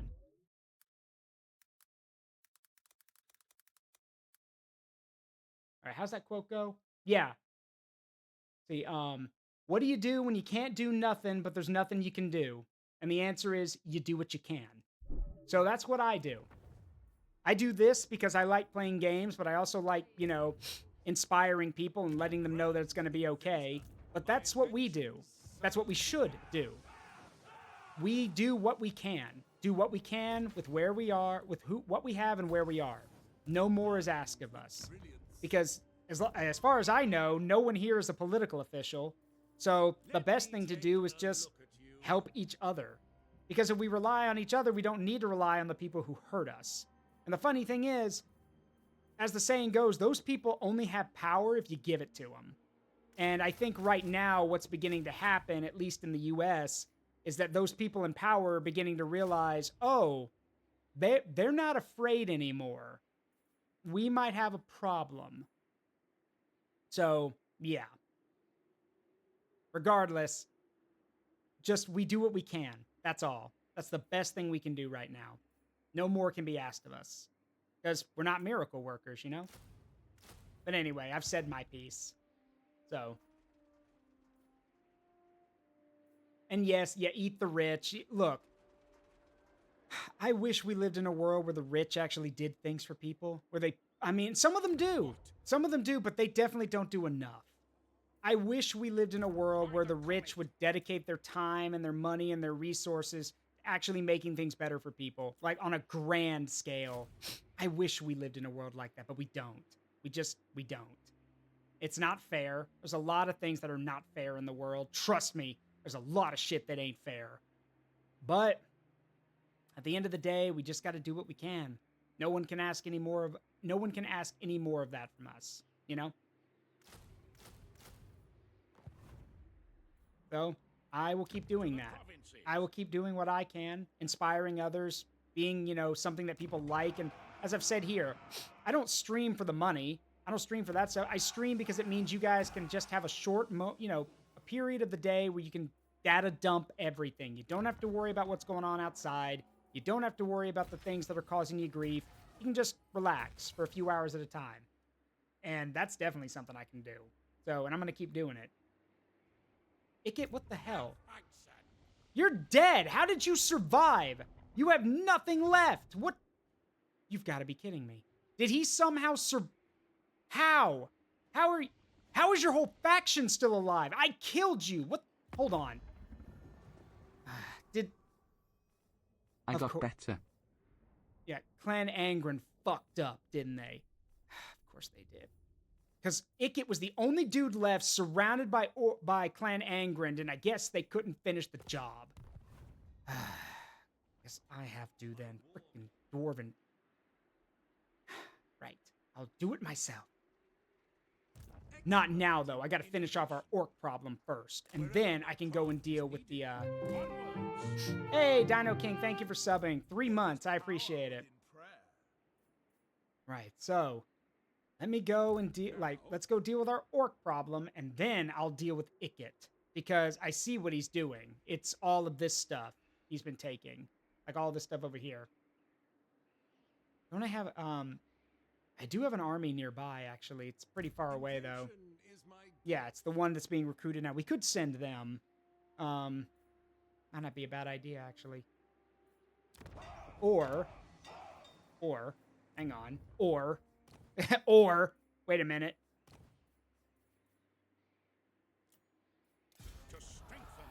To strengthen the Empire. I've got another idea.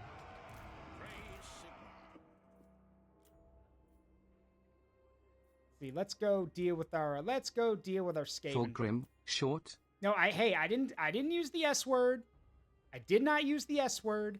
They can't get mad at me because I did not use the S word.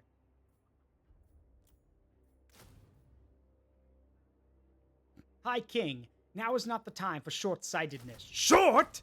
Sorry, I'm sorry. That will always be funny. It will never not be funny. Wait, no. I'm going to pull a mechanized force together, and we're going to use that to go and deal with Icket. It'll take some time to recruit, obviously, but hey.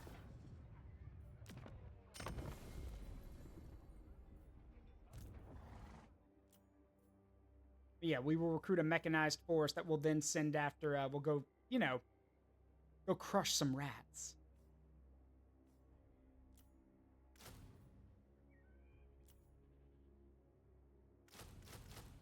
Recruit some machine guns, because there's always another Skaven.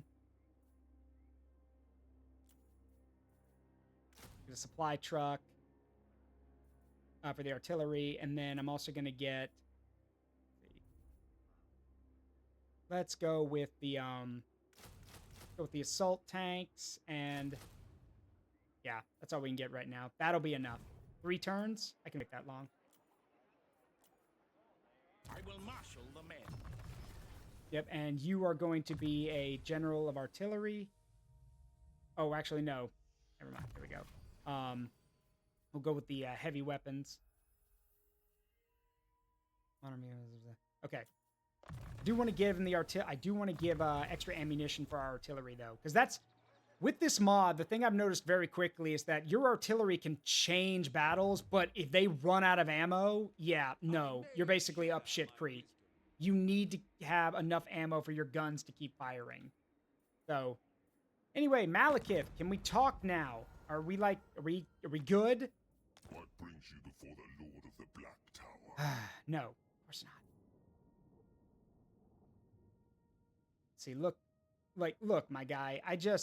I know you don't like me. I just want to walk through your land so I can deal with those sisters. Otherwise, this is gonna drag on forever. I know who you are, and I'm not interested. Let's see, please don't tell me they've gained more settlements, please. No, they have not. Good. All right, you know what? Enough. No, enough. I can't keep waiting. The longer we wait, there's more of a chance that these two are gonna get away and keep doing crazy shit. So, sorry, Malekith, I'm not gonna wait anymore. Besides, I've been nice to him. I think he'll cut me a break. So, sorry, Malekith. I'm not waiting anymore. I've waited long enough. Following Sigmar's path, as is my right by Sigmar's crown. Never! I see no other option. Yeah, so, sorry, Malekith, you've left me with no choice. Meanwhile, back on the northern side of the world, let's see. Still no sign of trouble. Didn't know Sigvald was the lord of sitting on his ass. The nation calls. Like, he declared war on me so many turns ago and he hadn't done a damn thing. I mean, I'm not complaining. Like, if he just wants to sit on his ass and do nothing, that's fine with me. Most of these armies are like garrison forces. They don't really have a lot of heavy firepower. Yes? This one does, but, like, well, yeah. That's because it's an Elector Count army. Warrior of Sigmar. I will marshal the men. All right. I think what we're going to do is we're just going to go. I'll take Theodoric and Colt, and we'll get ready to move. I'm not going to wait for Sigvald to come to us. I'm going to him. So, plus, if we land at the Fortress of the Damned and make our way east, we can hack our way through all this territory and finish him off. Oh, no wonder he's taking such a damn long time. He's twisted at the towers. Of course, the most disgusting, reprehensible member of Chaos is a Fortnite fan. Why am I not surprised? We need to kill him. we gotta kill him. Tilted, twisted, whatever. Doesn't matter. Same old, same old. I'm still gonna kill him. The Empire. Praise be to Sigmar. I serve Sigmar. Now, of course, this is going to take some time because I don't want to march over there and suffer attrition. So we need to actually move slower so we don't lose a lot of our guys. We need our full strength for when we get there. Moving off. Getting tilted at the Twisted Towers. Yeah, basically. Why am I not surprised that he's one of those guys? You know what? Screw it. I'm going after that first. We'll land here at the Folly of Malefax. I'll burn the place down and then we'll go tear down the towers. Palace of Princes, yeah. Petticat, yep. So, that's weird, though. Is that all the territory he has? Really? I mean, okay, I'm not surprised, because Sigvald doesn't really do anything unless it makes him look pretty, and I'm guessing he's decided not to act, so I'm gonna go kick his ass instead.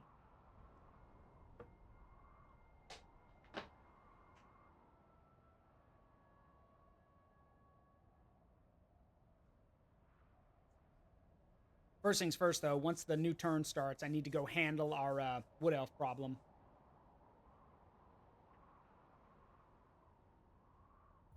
Be at peace, for that is Hello, all I ever want. Kalita. Sure. At least, hey, at least I could say the Tomb Kings have been nice. I'm a little surprised they haven't tried to butcher me yet. That could change, but right now they're not doing anything to me, so I'm not going to do anything to them. Let's hope it stays that way. Oh, you're like that meme says. You're a fucking idiot. Are you serious?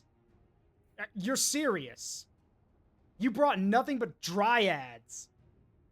Are you high? I mean, hang on.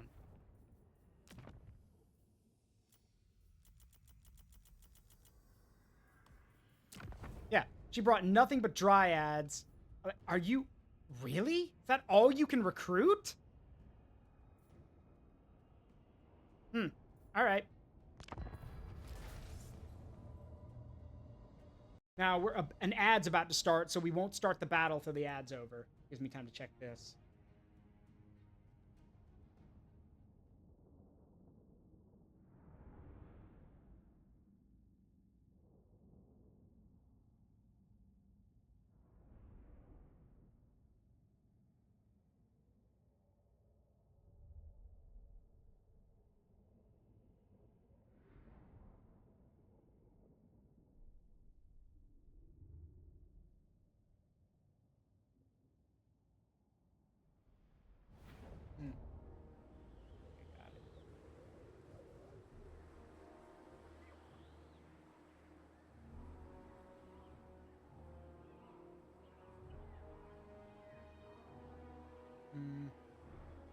Let's see.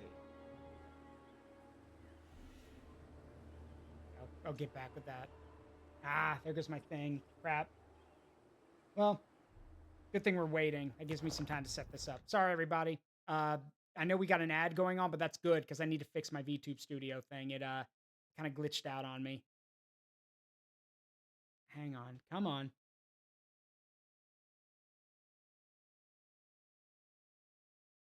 Yep, nope, glitched out on me. Yes, great. Hang on. Let's try to fix that. It's a good thing we got an ad playing right now. Otherwise, this would be embarrassing.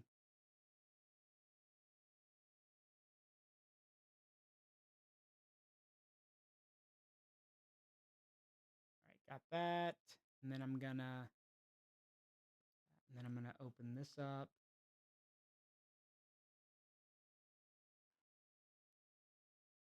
Freaking thought I was checking my phone. Freaking like one of them's a job thing, and the other thing is about like is voter stuff. Like, I don't care. I'm already registered. Leave me alone. Do you guys have other people to bother? Yeah, it crashed, but we're good now. It happens.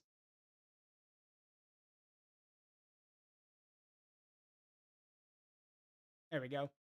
Oh boy, the kindling brought itself to us. Correct. It did.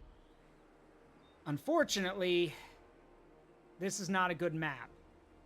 Because, well, the reinforcements are going to come from over there, and the trees are bad here. This is bad. I can't see. Because I need sight lines so we can drop artillery on them. But I can't do that if, I can't see them coming.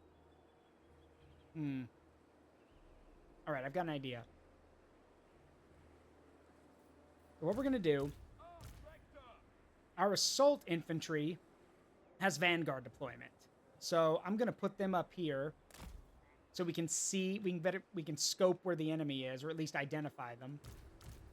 Meanwhile, I'm putting my flamethrower troops and a bunch of other guys over here to watch this area. We are Sigmund heirs. Handgunners! Ah, great. And there's even a rise, so they can't see. God, this terrain sucks. All right, this will work better, I think. Soldiers of the Empire! Yeah, I need to make sure that we can actually shoot them as they come in. So maybe put them like right there. You know what? Actually, I don't care if they reinforce. I'll just be able to swing the guns around and kill them anyway. So Artillery!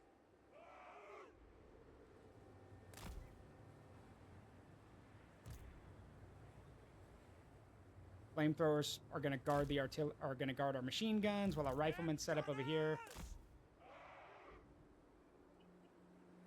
As for everything else, like I said, our assault infantry are are basically on recon duty, watching for targets, so we can use the artillery. The Chaos Dwarves used a nuke on you? Pretty sure only the Skaven can drop a nuke on you, but again, I don't know, maybe. I didn't know the Dawizar had access to nukes. Our weapons are yours. All right. Great cannon. So the field guns are going to be our best friends. Await But we could still use these howitzers too. ranging target. Give me the word.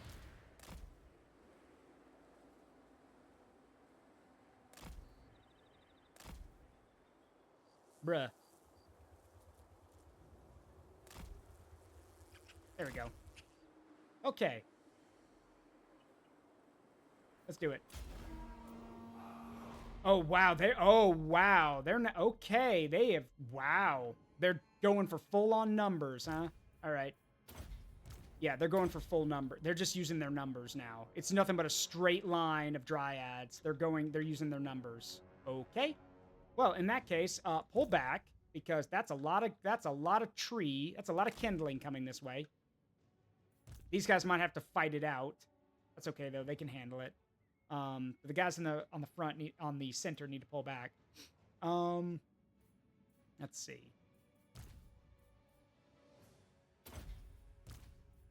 Use a mix of incendiary and HE on them. All right, let's find where the Sisters of Twilight are though. Like, where are the commanders? Weren't they on a dragon? So the dragon would be flying, unless it's like hidden by everything. It might be, honestly. Who knows? All right. Well, wait, when do they show up? 2 minutes. All right, we got 2 minutes to wrap this up. 2 minutes. 2 minutes is all the playtime I have for you. All right, so shoot there. Shoot there. And then everything else is just mix and match. Thankfully, with incendiary shells, we can actually do way more damage to them. Normally, it's just morale damage, but against kindling, yeah, this is going to suck for them.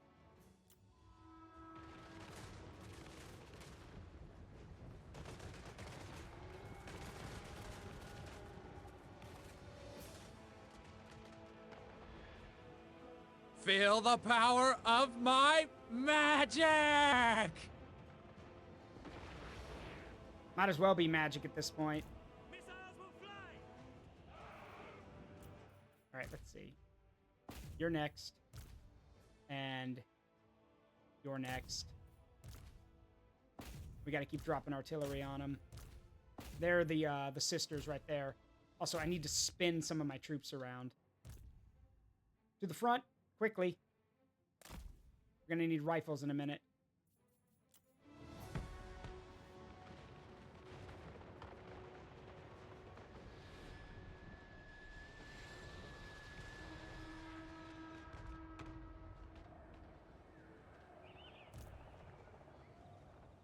Take position.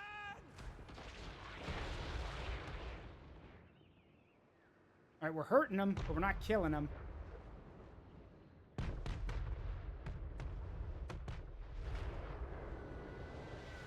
That's more like it. And they just took a ton of morale damage. Handgunners. Get them, boys. Burn them.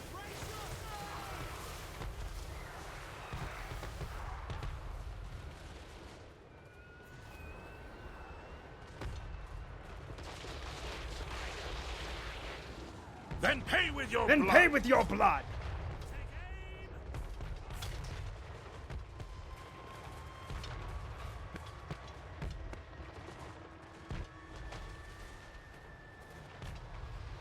Probably gonna overrun the machine guns, though. Yeah. They are gonna overrun the machine gun. Well, or not. Oh, crap. Oh, no, no, no. Stop, stop, stop. Don't hit our guns. Don't hit the guns. We need those. We're gonna need those for later. Can we fire it? No. Okay, then just hold fire on the artillery. On the main guns. Let's use our, We can't do anything about the sisters. The artillery, sadly, can't be used to target heroes and lords, which is dumb. All ranks, fire!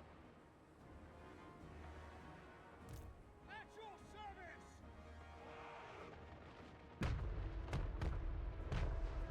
Alright, they're gone. So that takes care of that. To battle! Got, oh, here comes the reinforcements. Okay, so... See if we can't tell these guys to go shoot the sisters. Same thing with you guys. Go get them. Meanwhile, you guys still on your guns? Yes, you're still on their guns. Okay. We're going to need to pivot the artillery in a second.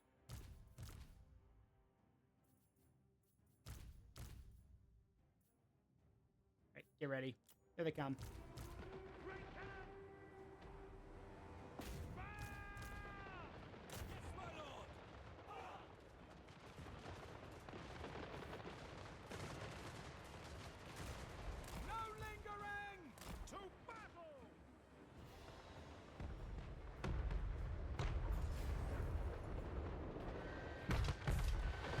Yes, hopefully, yeah, it's hurting them.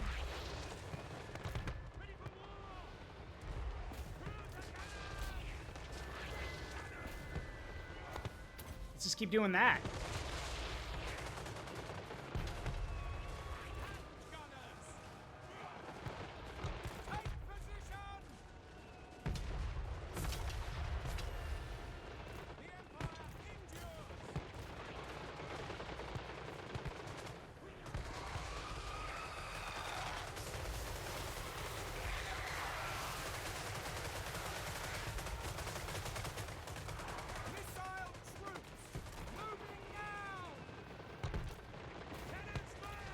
Fire the shrapnel shells at that blob over there. Everything else, keep firing. Keep firing. Keep firing. Also, flamethrower guys, burn that fucking tree man down.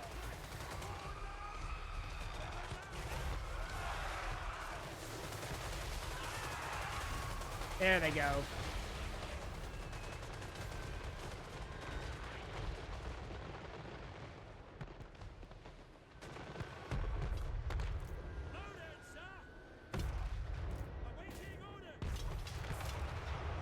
Don't let those two get away, if we can help it.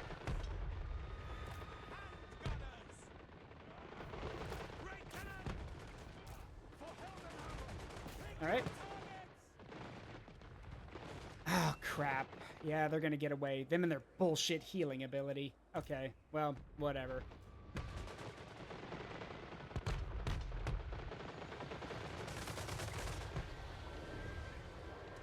Yep, there goes one of their lords, so that's fine.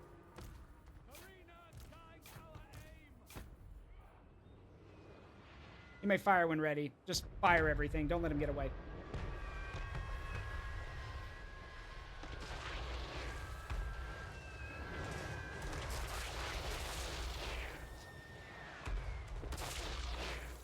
Well, hope that was worth it. You morons. You brought nothing but tree people, and now all the tree people are dead. So I hope it was worth it.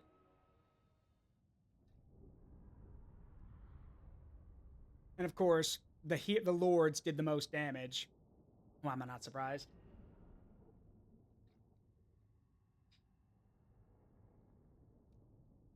Oh yeah. And that group of assault infantry that were up at the top having to hold their ground, 250, almost 250 kills to their name. Those guys are nuts.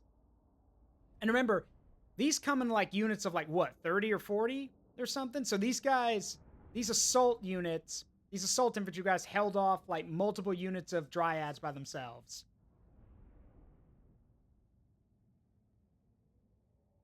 It wasn't a settlement battle. They attacked us on the open field. But that was the two armies they had deployed, and they both got massacred. So now, whatever's left is all they've got. Plus, they attacked one of our armies. They didn't attack, you know, both of them. They attacked one. Which means now Karl Franz is free to swoop in and kill whatever's left.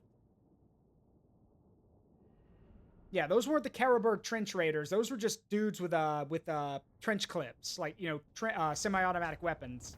They still managed to fight them off.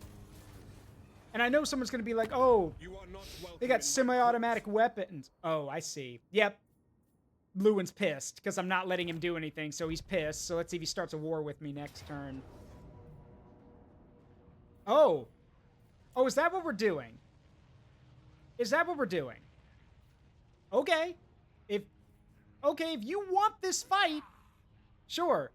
I was going to come after you, but if you want this fight, what's the grand total of this Total Warhammer? 3, because this is Total War Warhammer 3. Anyway, so this is so Clan Carrion only holds that area, and they've got a lot of stuff, honestly. This, and then a backup army that's also coming. However, they're coming from the exact same position, which means as long as we keep our artillery firing, we should be okay. I'm mainly going to be focusing on the heavier units, like the Rattling Gunners, the Poison Wind Globadiers, those Clan Eschen troops, that kind of stuff. Oh yeah, and the monsters.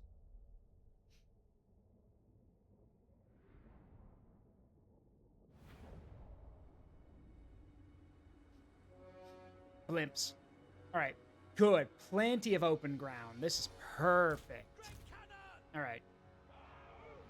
Now, they do have the Menace below, which does suck. Because that basically means they can, that literally means they can just spawn guys right on top of my units. However, I got a solution for that.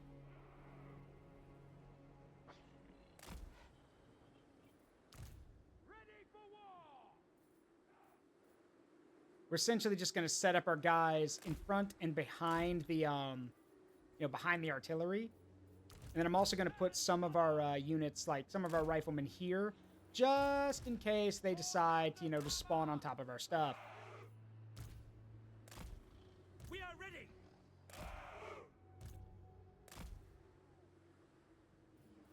Hand gunners!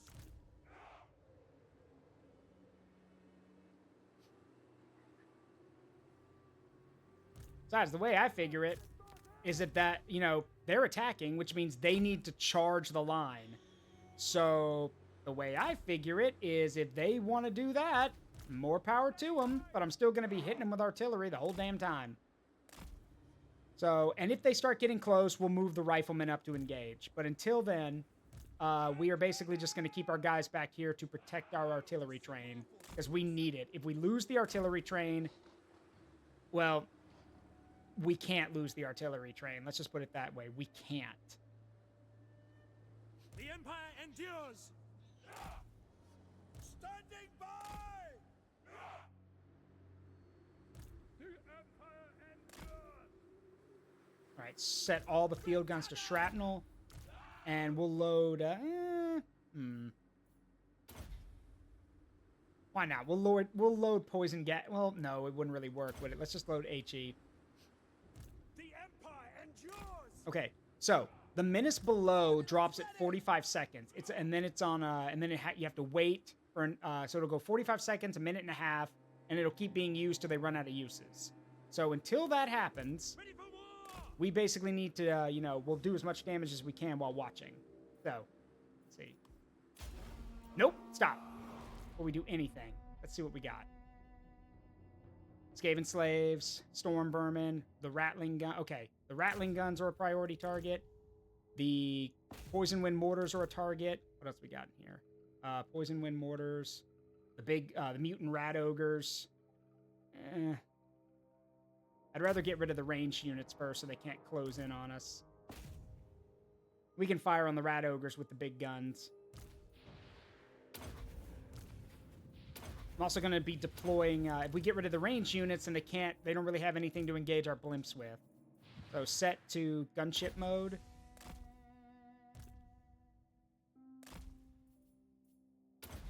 Gunship mode basically means that they'll search and destroy enemy units in range.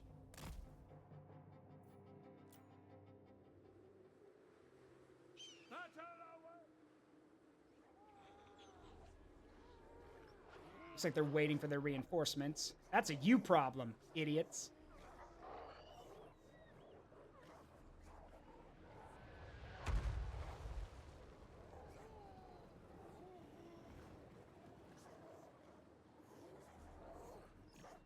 Next volley should be coming in. Yep, there it is. And some of them are running already. Good. Good. Very good.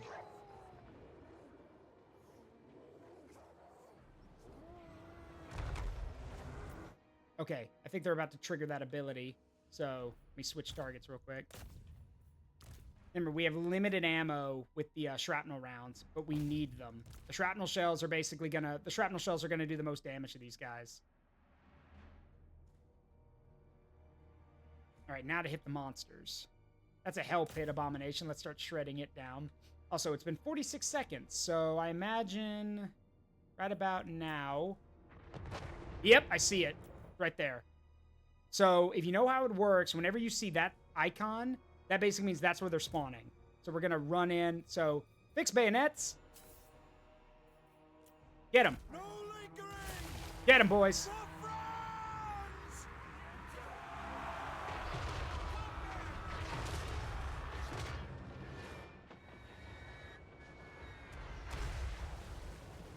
I trust my guy. This is stupid! Yeah, for them, not me.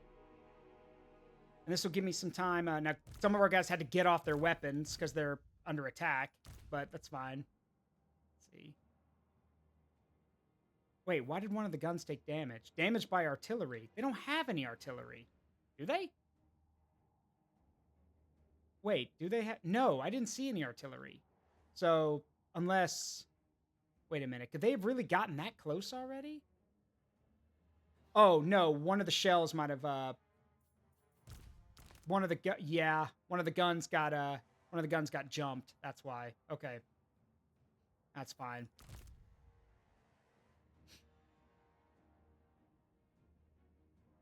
All right, just keep firing at them. Keep firing. Keep firing.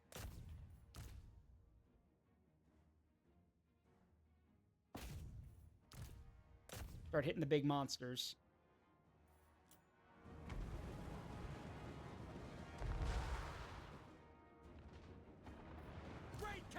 Get back on your gun.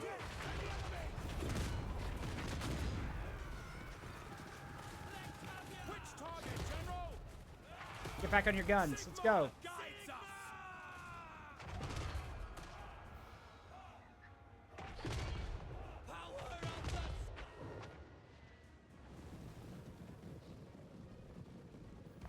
All right, we need to keep doing damage because the moment their backup gets here, they're going to get really bold because that's how Skaven work. When they have the numbers, they get really bold and really aggressive. So we need to make sure that we are done with them or we've done a ton of damage by the time those reinforcements get here, which is about 50 seconds. Again? God. This is why I hate this game so damn much. Bayonets, get them. Now, someone might say it's kind of stupid to do that. You've got guns. Yeah, except if we fire, if we don't have trigger discipline, we're going to hit our own dudes. So, yeah, so bayonets. Get them.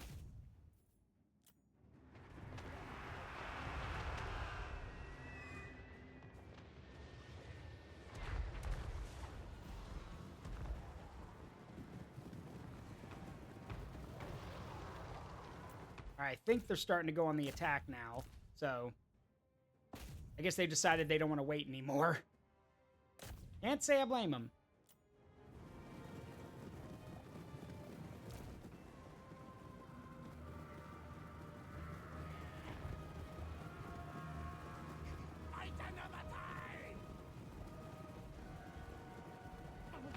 Should we run?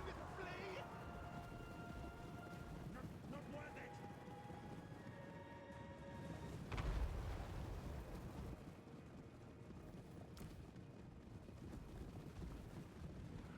God, hold still, you panicking bastard, so I can shoot you. Another one. How many times are you going to use this damn ability? I hate this. I hate this ability so damn much.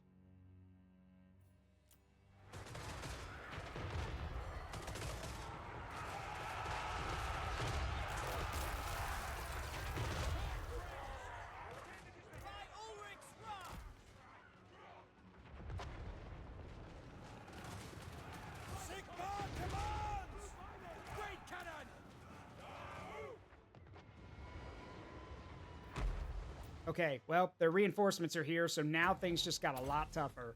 So, I thought we'd be done by now, but we're not. And because, like, they keep interrupting us from firing, and I have to keep focusing on that, we didn't do as much damage as I thought we would. So, hopefully, that's 3 uses. I think they only get, like, 5 max, so we've got 2 more uses, then we can focus on the fight. Let me see. Might need to switch targets a bit. I do want to kill the monsters and the leaders wherever I see some of them, or I saw one of them. There.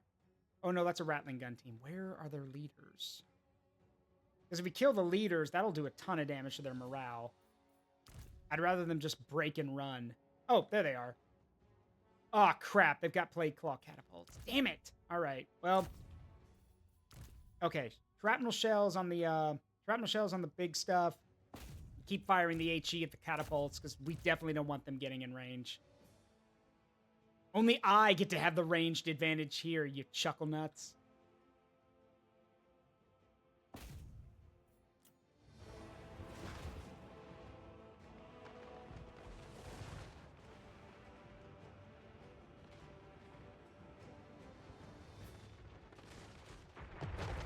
State troops ready! No lingering! Weapons drawn! For Pete's sake, there's another one right there. That's 4.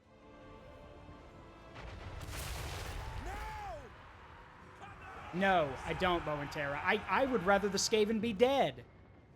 I genuinely don't care about them. I don't care about any acronyms people come up for them with. I hate them. I despise the Skaven with my passion. Because, most annoying thing is despite the fact that they're really easy to kill, the problem is that, well, they're still the most annoying faction to fight. I can't stand them. In fact, a lot of people can't stand them.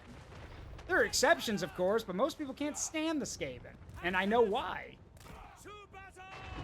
Okay, that is pretty funny. That is pretty good.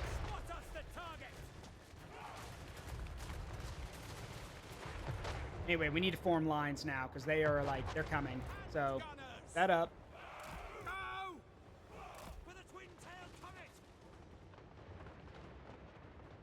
Please tell me that's all the uses they had. Okay, I think we're good for now. Let's focus our artillery down on targets. Because they are starting to get through, but that's okay, because they're going to have to run the gauntlet among the troops now. Where are their leaders? Oh, you pansy asses! Get them! You bitch asses, get them! Parking their asses way in the back. Well, okay, that's a typical Skaven thing to do, honestly, but still.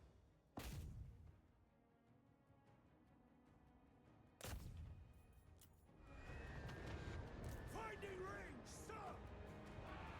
Ready for war! For Heldenhammer!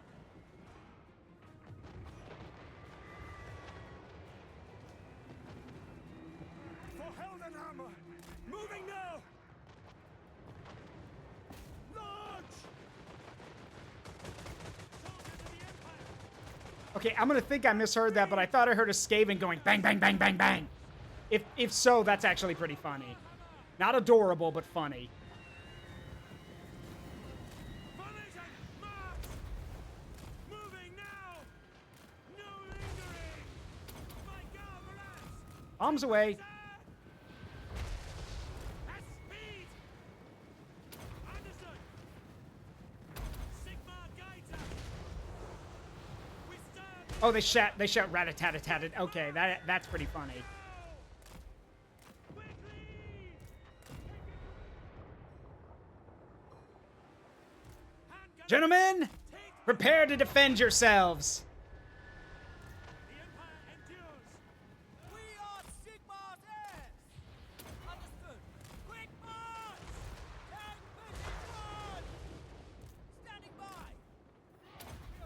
One of the guns is out of ammo. Restock it now.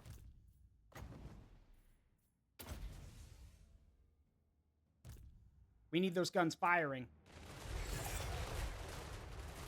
Back on your guns. Return to your weapons!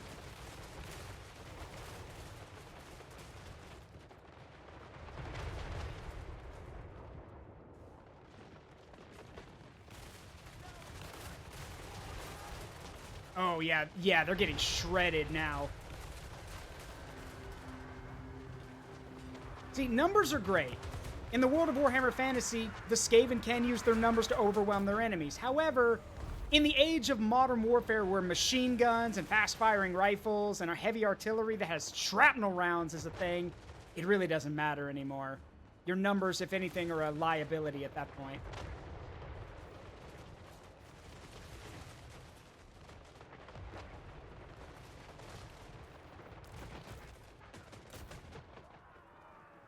Yeah, keep firing. Don't let that leader get away.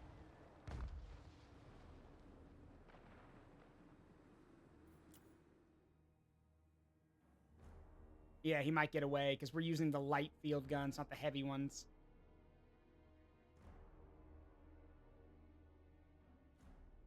Come on, don't let him get away. Ah, crap. All right, well, that's annoying. Oh, well, though. We basically massacred the entire attacking force.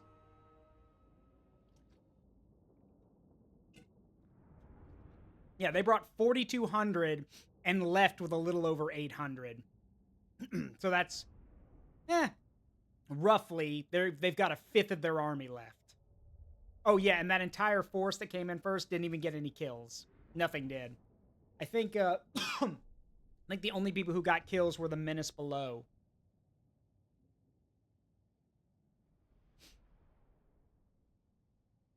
Which, again, that should say something. If the Skaven can only get kills using the Menace below, that says something.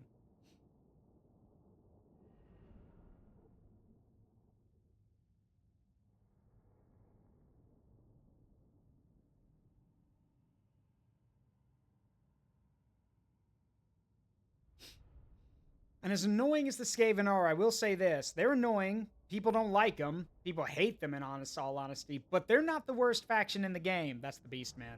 The Beastmen are not even fun to play. The Beastmen are just not interesting.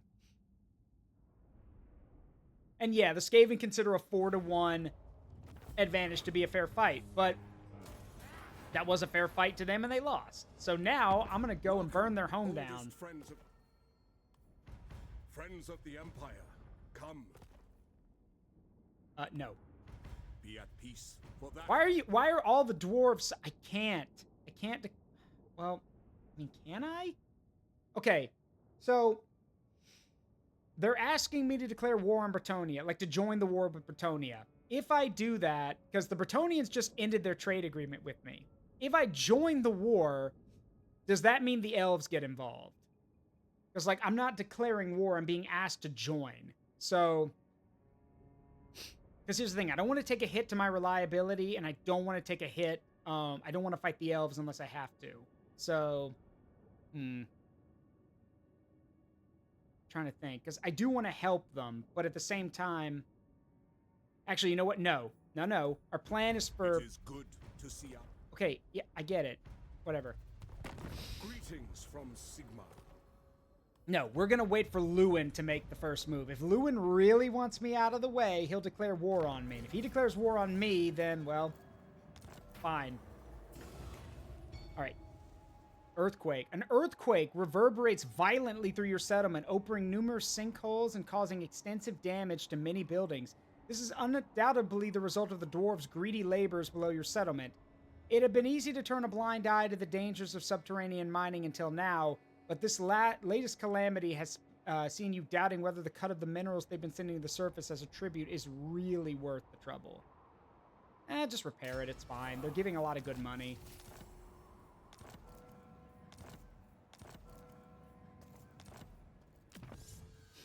Okay, let's see. We're about to run out of stuff to research.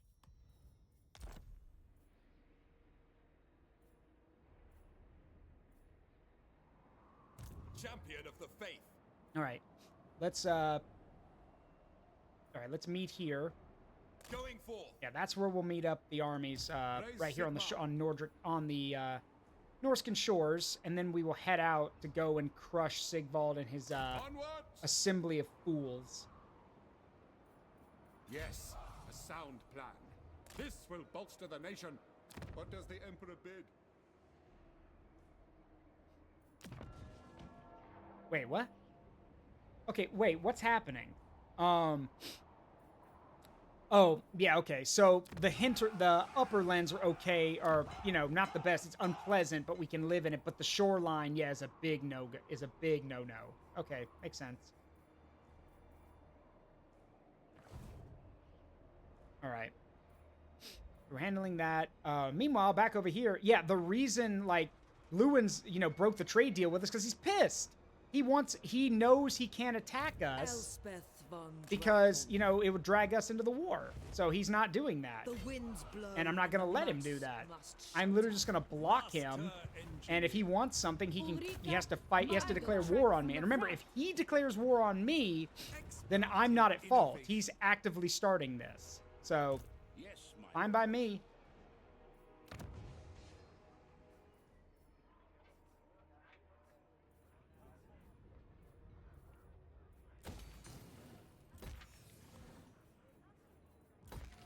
Meanwhile, our army here is almost done. They just need another turn, and they'll be ready to go. And then we have another army that's being drafted up here with it's mostly tanks and heavy, it's mechanized, and it's going to be dealing with our Skaven problem. Because Ikit refuses to die. Ikit has biggest brain of all rats. Oh, really? Well, I can't wait to see what it looks like after I cut you open. Grizzgut's gut stabber. What does the Emperor bid? Get him, boys. Invention is my gift. Oh, yeah, the orcs would never run from a fight. What we got? Let's see, yeah, we can fight this. We've got machine guns, some heavy troops, we've got plenty of artillery, and we've also got attack helicopters, which I really want to try out. So, the final two air units that the World War I Empire can get in this They wouldn't run from a fight, but will they run from a slaughter? Probably not. Orcs are in it for a fight, so if it's the good scrap, they don't care if they die. Now, yes, we have two heavy attack helicopters. Now, helicopters are cool. Because, from what I understand, thanks to Reggie's video, attack helicopters can fire rocket barrages, and then when they run out of ammo, they can literally land and restock their ammo and then take off again, which I think is pretty cool. But for that to work, we need to be able to stop the orcs. Though, is that a mostly goblin army? Yeah, goblins and squig herds and pump wagons. God, you guys are really scraping the bottom of the barrel, aren't you? All right, well. So let's take a look at these choppers. So, funny thing, these are actually based off real-life helicopter designs. Back during World War II, the Germans did experiment with helicopter designs like this. And then in the 1950s, the United States would begin using them more readily. And then by the time of Vietnam, we've got things like UH-1 Huey, Cobra, and stuff like that. Or sorry, the Huey first, Cobra stuff comes later. But yeah. So this is a real design, which I think is pretty cool. Show us the foe! Let's see. Oh yeah, reload rocket pods, and then, yeah, got it. Yeah, so they can reload they have to land to restock their rocket pods. So, with that being the case, we need to pull back, and we actually need to be able to get into a position where we can use all of our guns in a concentrated way. So,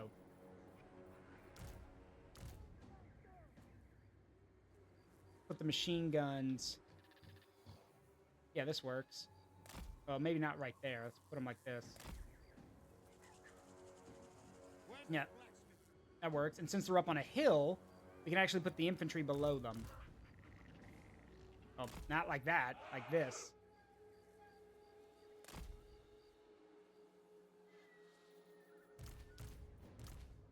All right, we got Imperial base engineers who can actually build stuff. Yeah, barracks, artillery depot, maintenance depot, field hospital. Got it. I don't know what this does, so we'll have to try it out. Let's put you guys back here just in case. And then we have our late war assault infantry. I'm going to deploy on the flanks. And then we have our massive amount of artillery.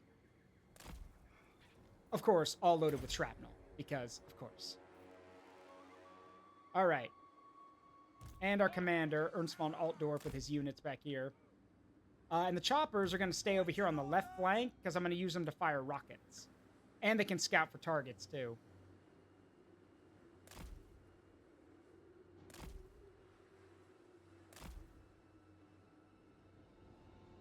And once they run out of rockets, we can pull back and land, like, right over here somewhere. Actually, we're going to land. Let me see if I can't. There we go. All right. All right, let's get our artillery firing at the right targets. So, yeah, I was right. It's mostly goblins. All right. Get the pump wagons, because they are fast and they are vehicles, so I'd rather get rid of them. And then we're going to concentrate a lot of our fire on their... Is that a wizard? Yeah, it's a wizard lord, so we definitely want to kill him. And then, yeah, I think we'll just start dropping shells at different locations.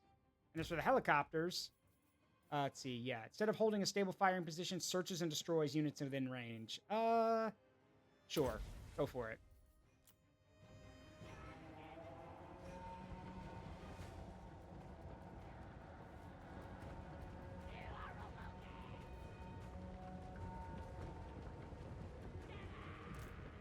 There are the rockets.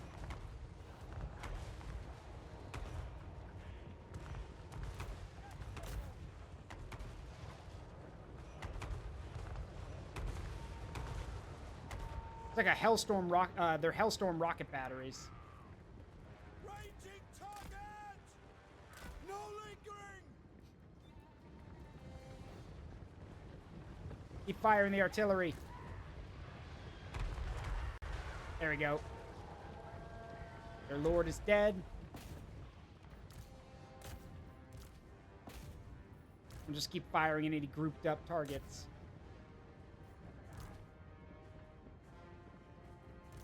The Empire is yours! Pick targets! Let's see. Yeah, hit that squig herd. Oh, good. Here comes the reinforcements. So much the better. Oh, and you're all grouped up. Oh, is it my birthday? Perfect. Kill them all. Incoming. Oh, and by the way, these are savage orcs. They're not wearing any armor. So, yeah, this is gonna hurt.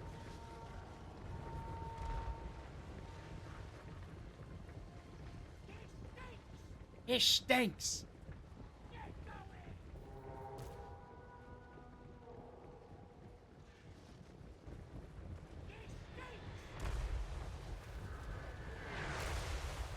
Oh yeah, like they're done.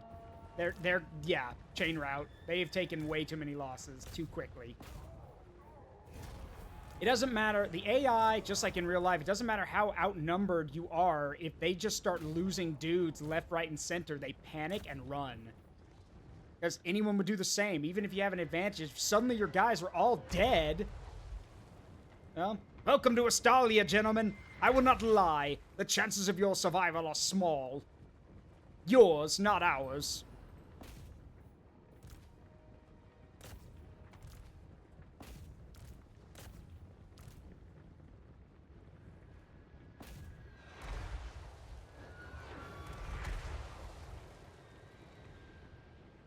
I love the whistling of the shrapnel rounds coming in.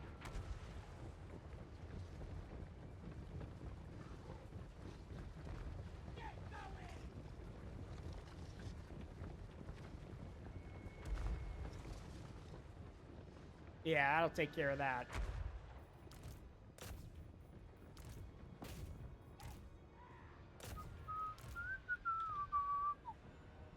All right. There we go. And we'll just finish off whatever's left with a few more volleys. Actually, while I'm thinking about it, what do you guys do exactly? So, like, what is this? I'm curious.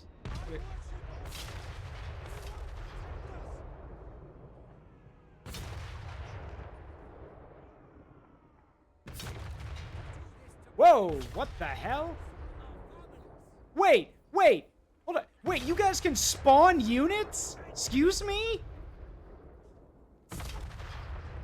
An artillery, so you can spawn stuff from here? That's actually insane. Like, This is stupid! no, it is not. This is genius. Like, this literally means, like, if you have these guys at a base or, like, a settlement, you can build a base and print and literally spawn dudes. That is so cool. They literally make this into an RTS game. Well, you know what I mean. A base building RTS game.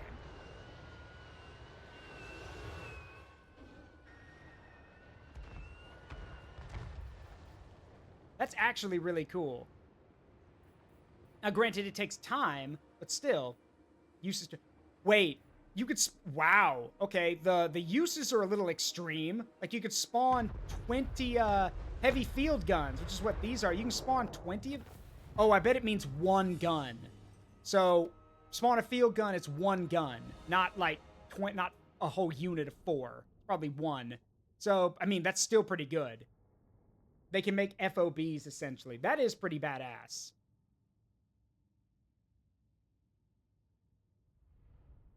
Well, that takes care of that problem. Why am I not surprised, though? I expect too much from orcs.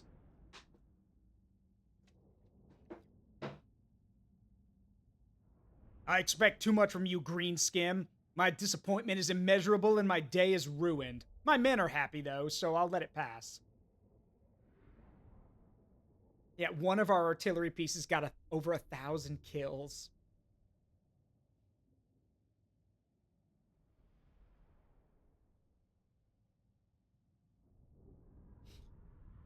God, as soon as you get to tier 2 artillery, like, it's over, basically. If you can field enough field guns with the shrapnel rounds, yeah, it's over.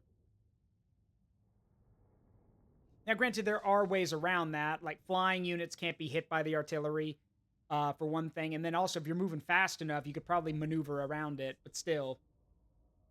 Yeah, my disappointment is immeasurable, and worse still, you managed to bore me.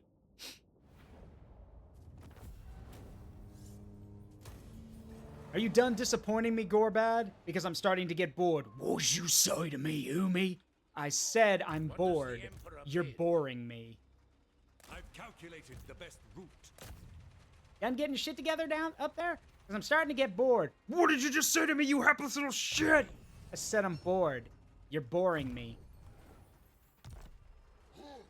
Master engineer.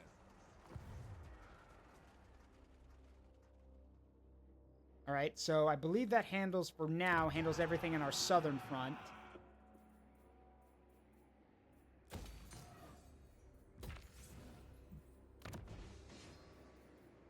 Oh, right. Yes, I my forgot lord. our rat problem. Yes, a sound plan. Bye-bye. Bye-bye. Burn it. Oh, wait, actually. Sack it. And now we burn it. Or rather, we'll occupy it and hand it over to someone. Mighty conquerors, mercy. Yes. What is that? Great home. Ew! In the dark hall, in his dark hall sits the husk of Nagash himself. Oh no, we're burning this down. We're burning this shithole. No. Yeah, it's Nagash. Yeah, it's like Bow and Terror said, it's Nagash's throne. Absolutely not. Yes? Gorbad, not Gorguts. Gorbad. Gorbad Ironclaw. Yeah, we're gonna burn this place. I'm gonna, like, I'll hand this over to someone who cares. Ready. Well, let me get out of here first. I don't... Let's recoup our losses, and then we're gonna head out.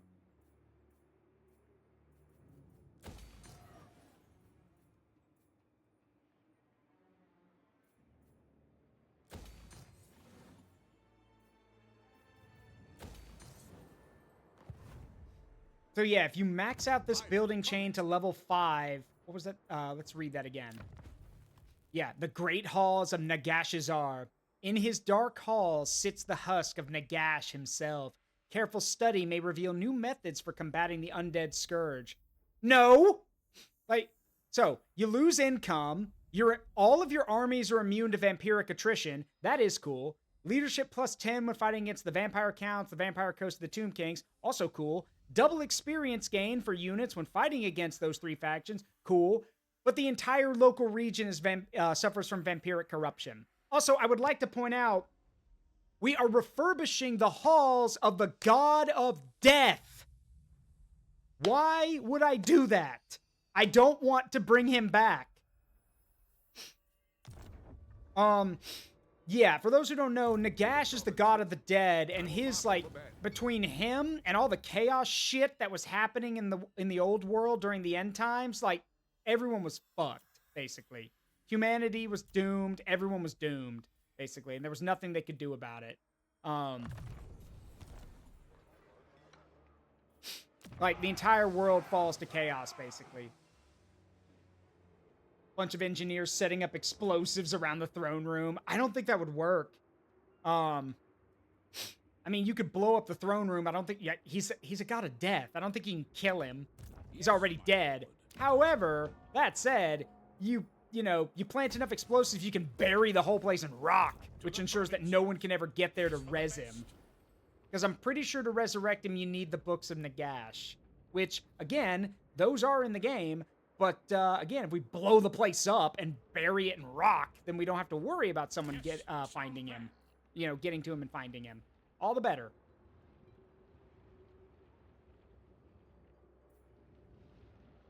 Yeah, you bore me, Greenskin. Yeah. You're boring me, Gorbad! Andrea's right. You're boring me, Spider-Man! Praise Sigma. Praise Sigma. All right. One more turn and our army up here will be ready to go. So, to the west, we have basically boxed in, I think this is the entire Bretonnian force. Maxime, Adelhard, Lewin, Bohemond. Yeah, so the main 4 armies of Bretonnia are basically boxed in over here. Waiting, basically, for their king's order to attack us like despicable, horrible traitors. Horse fucking bastards.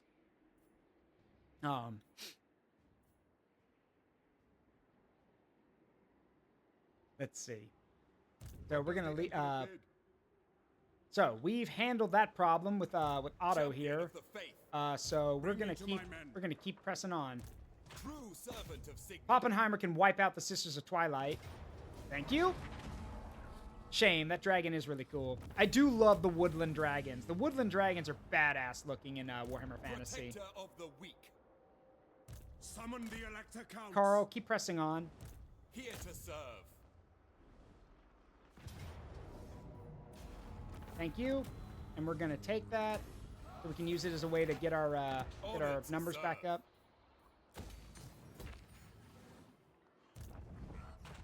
All right. Dracula Spire and Elder Spire, and that's it. Altar of Ultimate Darkness. I wonder what that does. God, how edgy. Look, Altar of Ultimate Darkness. God, that has to mean something to some faction. That can't just be a random ass settlement. The Altar of Ultimate Darkness.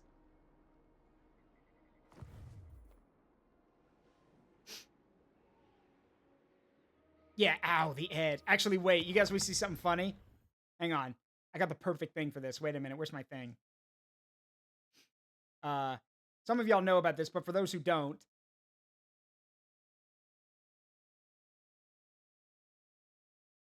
wait.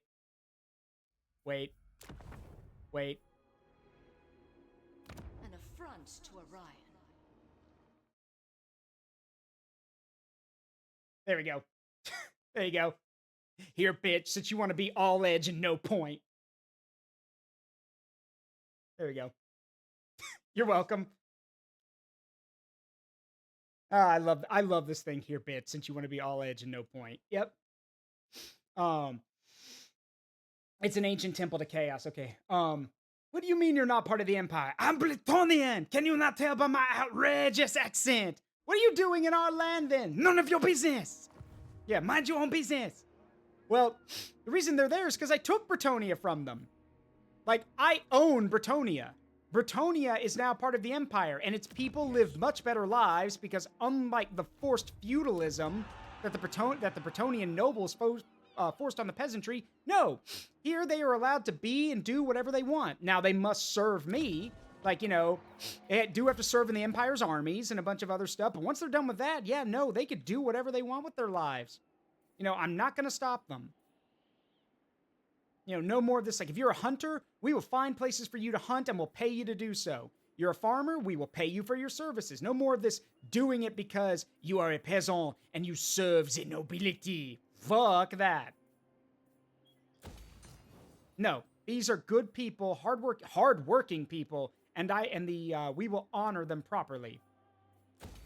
And you see, that's why the Bretonians are back. The nobles can't possibly do it all by themselves. They want their peasants back. And you want to know what's funny? This army is the first ever drafted out of Bretonia.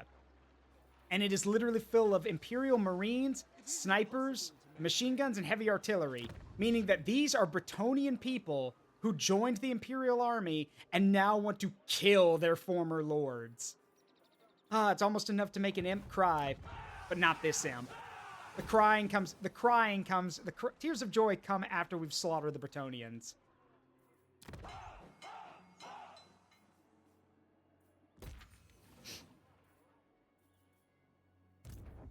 Fâche la vache. Oh, fâche la vache.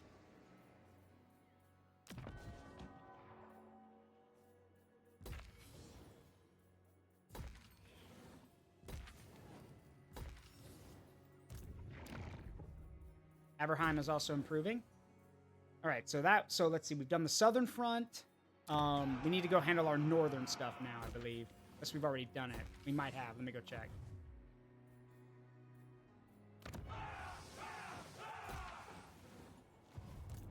Yeah, we have. So that's everything. Yeah, I know you haven't moved yet, but, like, don't really want to move you in case, you know, in case Malekith decides to go back on his word. So, he might, actually. You never know.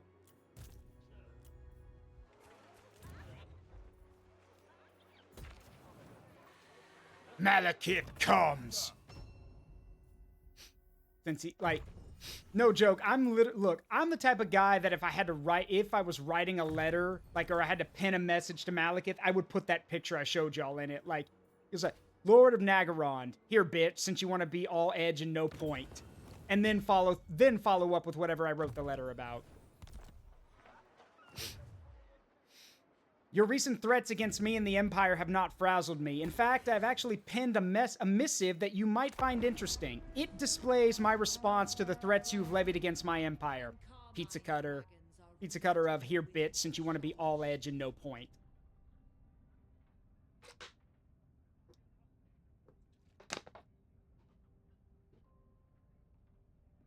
That's exactly right, Foxboy, but they can be taught to read. What you have to say. Edgelord Eltharion. Sure, Eltharion. You don't want to trade anymore. That's fine.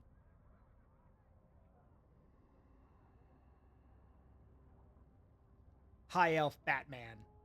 And no, that's Eltharion the Grim is basically High Elf Batman.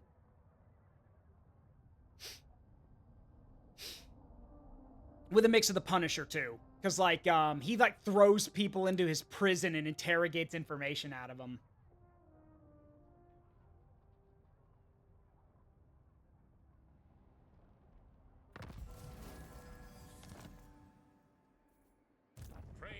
All right, let's march. Fine. All right, we have an ad starting in about 20 seconds. Before it starts, I want to mention this. Remember, for those who don't know, or maybe you, again, I'm mainly doing this as a reminder, the growth drive is still going on. We have hit our goal, but there are more milestone goals. I can't show them right now because we're about to have an ad, but we are still taking donations. The more you guys donate, the bigger the characters get, and more pictures will be done. And please, Grit's losing, and I don't want to lose, so some help would be great. But otherwise, don't donate beyond your means. We've already hit our goal, so big thanks to all of y'all. Just wanted to let you know. The ad should be starting soon. I will not fight any battles until the ad is over. So, don't worry about that. Awaiting orders. Ready to serve.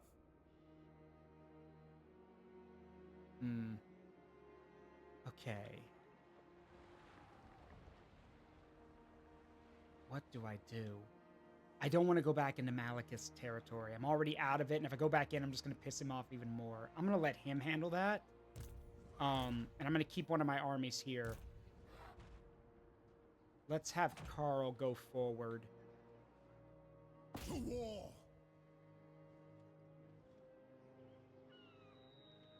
Basically, yes, Andrea. All right. So. Again, with just Dryads. What? All right, I'll fight the battle, but we're not going to start it yet. Why just Dryads? Why are you just recruiting Dryads? You could be recruiting Elven units. You know, decent Elven units. Why, like, the Wild Riders who are that's why. That explains it. This is a siege. Okay, that explains it. Unfortunately for you... Unfortunately for you, I've got a fuck ton of artillery with your name on it. Oh, hey, thank you whoever donated that. Thank you very much, Red Mage. Truly, thank you. You guys are awesome. And yeah, I think I'll actually, while we're waiting on the ad to finish, I'll actually pull up what our what our new goals are. Hang on, so I can show you guys. Give me a second. Give me a second.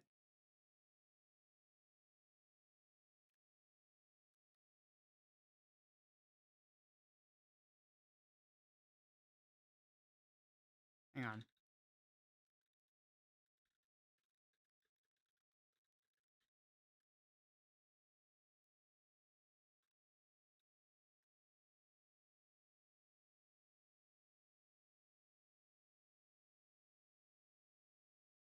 All right, let's see.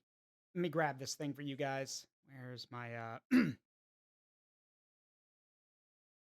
Got it. Okay. Let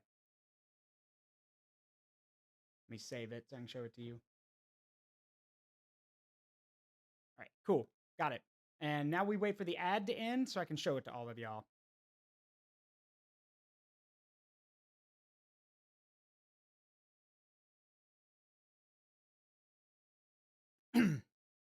Where's my thing? Okay, got it. So here is the new thing.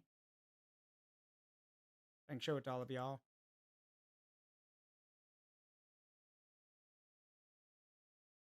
Whoop, that's way too big. Hang on.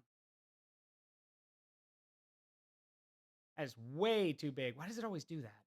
All right, hang on. Okay, here we go.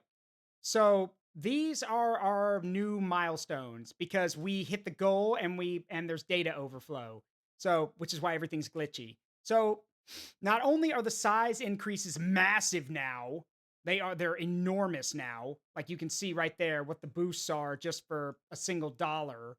But there's more. We have another cameo appearance set up. We'll have a battle showdown pick, and then we have a victory pick, and then a what if loser pick. But again, I don't expect we're going to hit those goals. Welcome back, everyone. I'm just going over the goals, the extended goals of the milestone of the drive. Like I said, we've already hit our goal. This was just created as a way to drive out the end of the month. So these are our new goals and our new milestones. Or rather, these are the new milestones. We've hit our goal already. Focus, Saruk. So yeah, at 1100, we're going to double both characters' heights. At 1200, we have a cameo appearance and another doubling. A battle showdown pick at 1350. A victory picture at 1500. And then a what if at 1600. I don't expect we're going to get a lot of these. Like I said, these were mainly just things that came, that some people recommended. And we're going to keep taking donations until the end of the month. We were going to go longer than that, but we hit our goal. So we don't really need to go into November or anything. But yes, these are all the bonuses. And as for what I know about how things are currently, I don't have it. I don't have it off the top of my head. I believe multi is beating grit by I think like maybe 1,000 feet because of the doubling effect. Both characters now have a doubling thing where everything is doubled for them. So originally only multi had that, and that's why she surged ahead. But now, and also because the last donations that have been going in were all for her. So yeah, but these are our new overflow goals. So keep this in mind. It goes till October 31st, and then we'll stop collecting the money, and Ezekiel will get to the pictures when he can. But yeah, these are the new milestone goals. Again, please just donate within your means. We have already hit our goal. These are just fancy extras at this point. So do not think that we desperately need that. This is just to make things even more fun. Anyway, let's get back to the game and let's kill some more elves.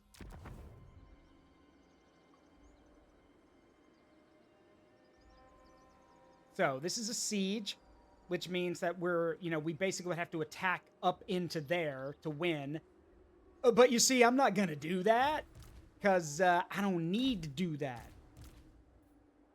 I don't need to know how to play this character.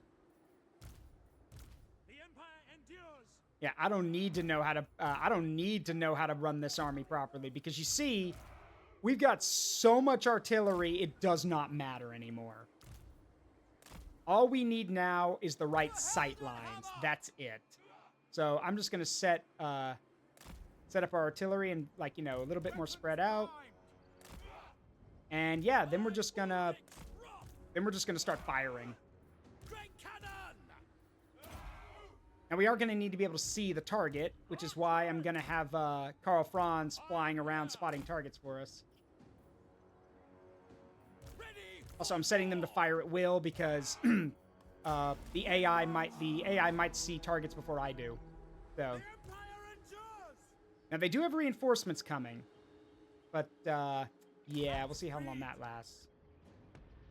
Oh, you guys showed yourselves. Die.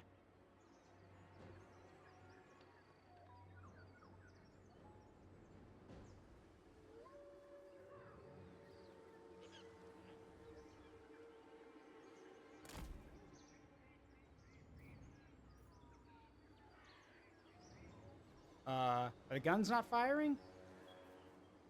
Oh, wait, no. They were. Hang on. Fire.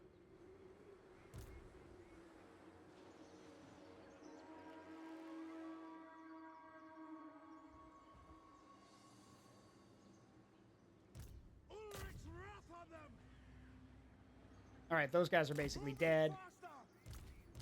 Switch targets.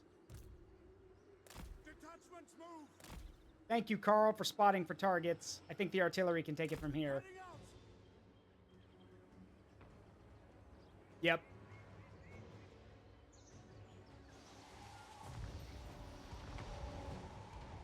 Yeah.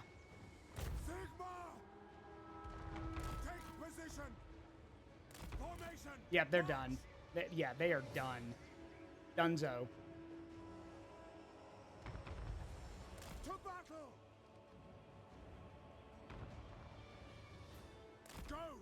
That is a shattered unit.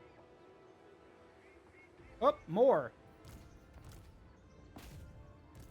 Now, I mainly want to get in position for the reinforcements get here so we can fire on the reinforcements. Perfect timing. Here they come. Because they'll come out in a line, so... Take the ground!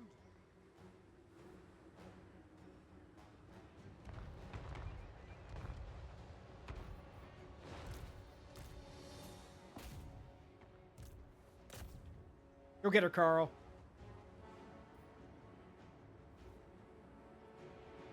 Karl Franz! The Empire So yeah, we're already pounding this whole place with shrapnel rounds, so anyone who comes through the forest is getting hit with shrapnel.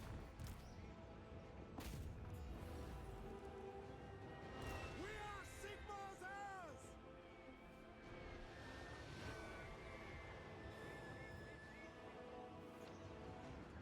War! My rule is absolute! My rule is absolute!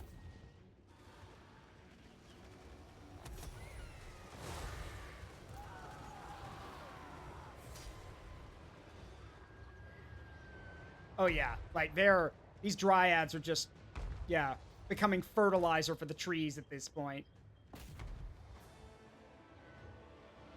Protect the earth or become the soil that feeds it. Attack! And since you can't do the former, I guess you can do the latter.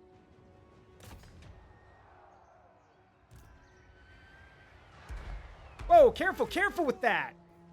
Yeah, that clipped Carl. Careful with that. Check your fire. Blue on blue.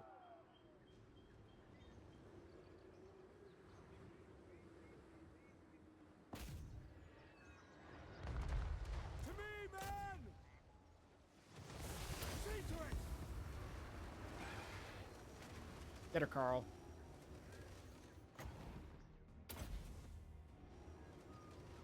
Or just let her get away, I guess. That's fine. The artillery will take care of it. God will handle it. Yep. Speaking of God handling it. You think you're fast, huh? And your fancy schmancy, what is that, a horse? Yeah, you're not gonna get far, lady. Watch out! Well, I warned her. Oh well. Good riddance. This would make a nice idea tag along for a Power Wash Simulator stream with Vosh and me. Hey, I'm cool with that.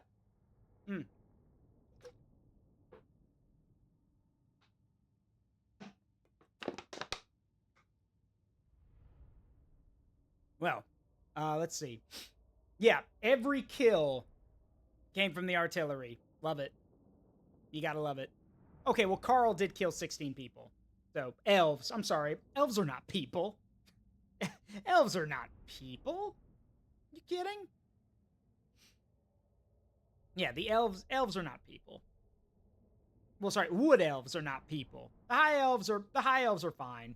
And the dark elves are, well, the dark elves are the dark elves. So, the dark elves also deserve to be wiped the fuck out. But wood elves are not people. After all the stuff they did in this in-game crisis, no, wood elves are not people. My plan is to wipe them out and basically get the ultimate victory, and then before we end the campaign and this playthrough, we're gonna kick the shit out of Lewin and all of the armies he brought with him to Bretonnia. We're not gonna wipe out Bretonnia, but I'm basically gonna beat the shit out of their king and all of his men and send him back home with his tail between his legs.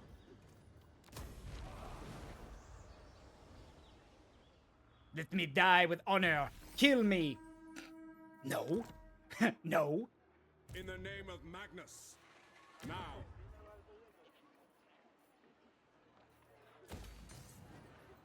I am Prince and Emperor. Still don't know how to unlock that. Oh well, the Emperor of Mankind. Don't know how to unlock that. I'm sure there's something, but I can't see it. Because, I can't see it. Because of this. Genuinely don't know how to unlock that. If anyone knows, that'd be great. Because I do not know how to unlock that.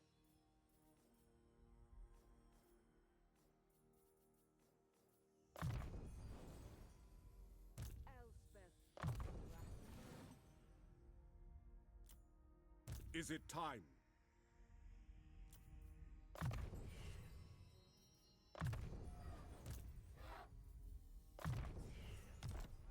All right. Next turn, we should be able to close in and wipe them out. Well, except for that army. Yeah, you think I'll give you honor? Nah. Nah.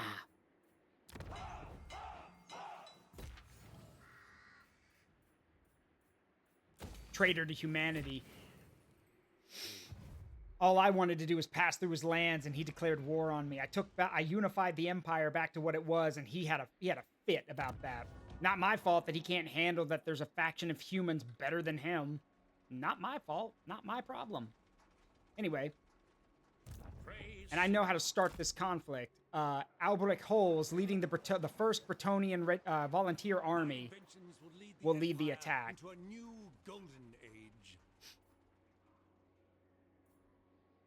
Master engineer. You know, I never did get to see how these guys behave. You know what? Let's bring them over here, because I do want to see these Imperial battle wizards of metal in action. My family has lived in the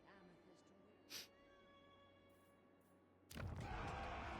And again, we're not going to wipe out Bretonia. That would take too long. No, we are just going to beat the ever-loving shit out of their king and all of the armies he brought with him to demonstrate that this is now the Empire's territory. You have no power here anymore. Piss off.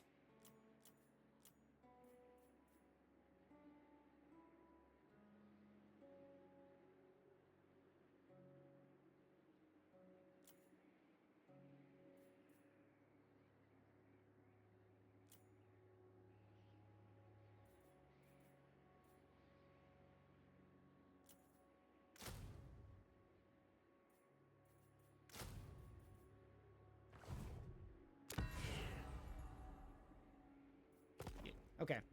The Empire. A little regicide, maybe. Well, I mean, no, he's gonna survive. Because that's the thing. Characters, like Legendary Lord characters, don't die unless the faction's wiped out.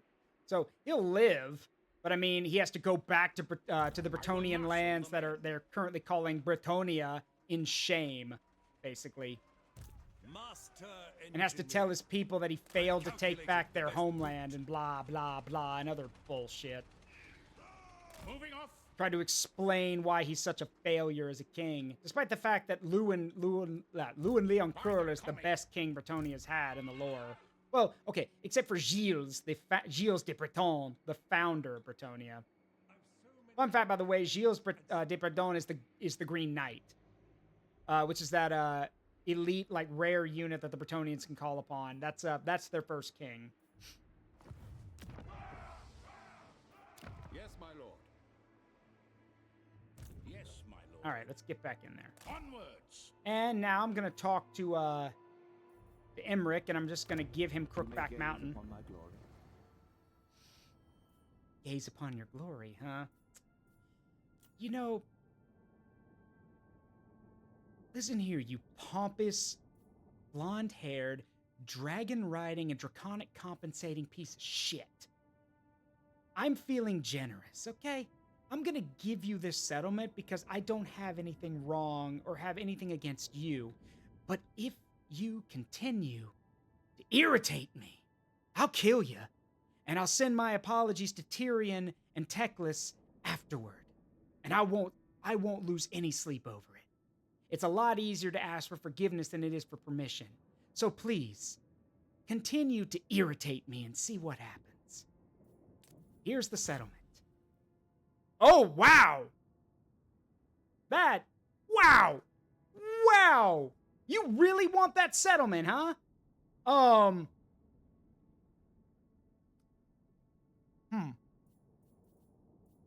can basically have whatever I want. Fuck it. I want everything you got in your coffers. Let's see. I want you to break your defensive alliance with Goldtooth and both of those guys. Ha!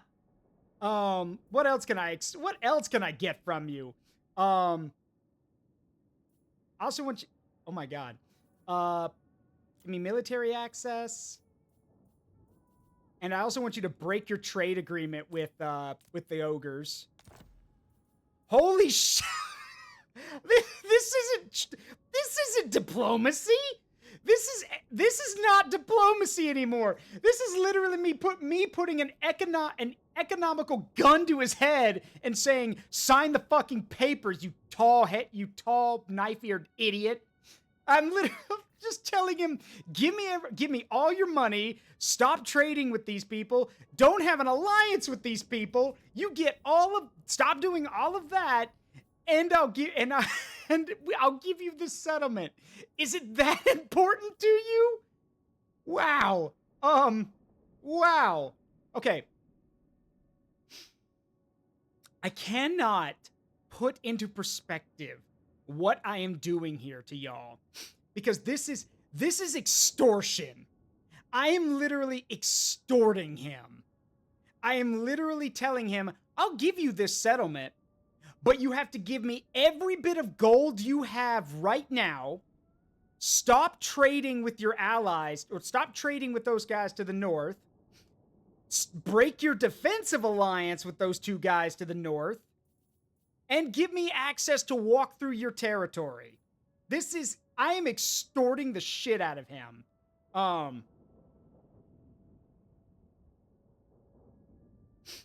am extorting a high elf. Like, this is embarrassing. Tyrion and Teclis, Tyrion would want to kill you, and Teclis is probably laughing his ass off. Oh well, you got yourself a deal. No one does it better. You are not as stupid as you look, human. I accept. I'm gonna let that slide because you have shown that if I'm stupid, you're a downright brain-dead moron. Thanks, idiot. And he fucking loves me. Idiot. What an idiot. How badly do you want this? Pretty bad, I'm guessing. He was willing to do anything for it, and I mean anything. The sucky part is that I can't get more money out of him for Nagashazar, because I know for a fact I just took all his money. He's got nothing left to give me.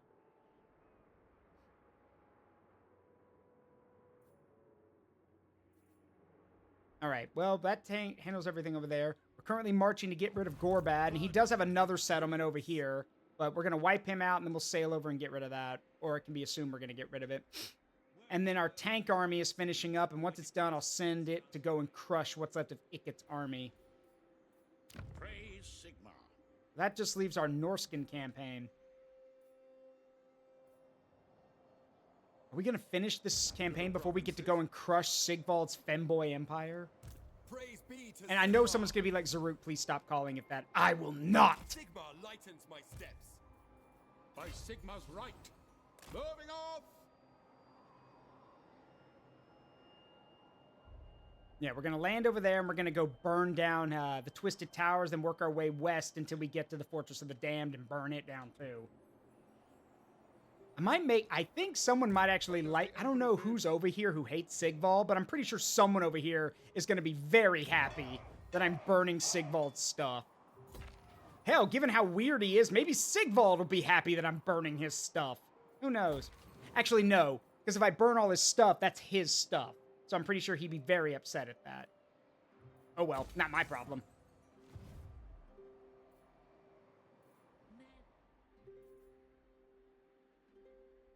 All right. Ready. I will marshal the men.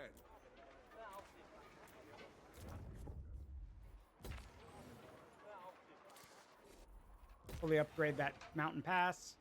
Another damaged building, because of course. All right. Let's do it. Next turn. What? I don't care about the Exiles of Khorne. Stop showing me what they're doing. Move on.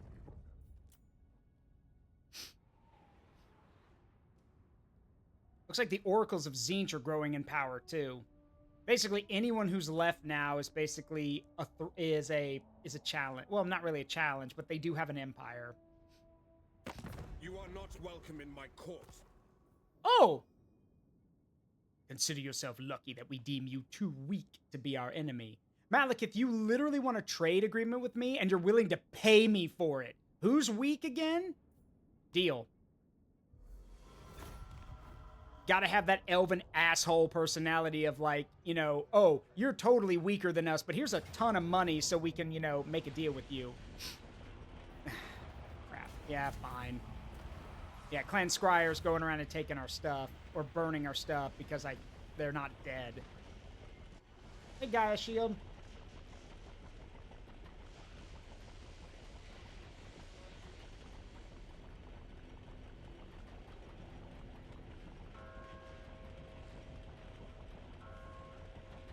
All right. So. Yeah, they sacked it. Of course they did. Oh no, and a light wizard that I wasn't using was assassinated. Oh no. Oh no. Anyway. Who calls? Oh no. Anyway.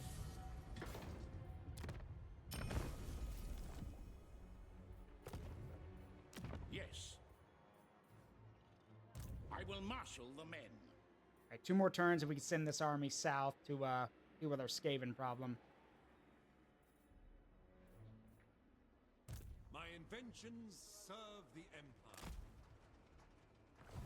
Yes, my lord. Here comes the first Bretonnian volunteer army. Who will be leading the attack on Lewin? Where is Lewin? There he is. I was about to say, don't you bitch out on me. Let's, if we can, I wonder if... Yeah, they'd have to go the long way. We'd have to open some space, but I think they could probably do something about it. I may share my wisdom, so long as Yes. nobody asks any. So yeah, the first Bretonnian volunteer army is on its way to assist, but first things first, we need to finish off the Wood Elves. Let's see. God! Okay. You know, Malekith, I wasn't asking for much, you know. I was hoping you'd kill them, but you didn't. This is a thin joke. True servant of Sigmar. Malekith, since you apparently can't do the job of killing off a weakened Wood Elf group...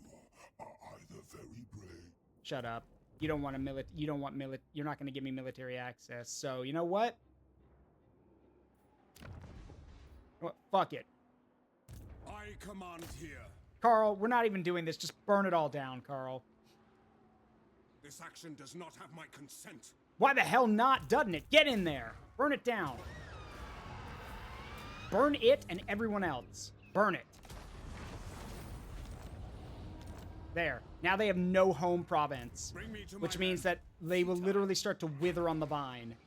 Yep. Armies will suffer due to attrition when they have no home region. So, I don't know if that's those are 2 lords that have no army. And when all their lords die, it's game over for them. And since Malekith can't do the job, Moving out. I'll send Pappenheimer to do it instead. And I know what they're going to try. They're going to go and try to take the Plain of Spiders. They want to go and take that so they can have a settlement. In his name. But next turn, I'll be crushing that too. They're probably going to take it from me, and then I'm going to go and take it right back.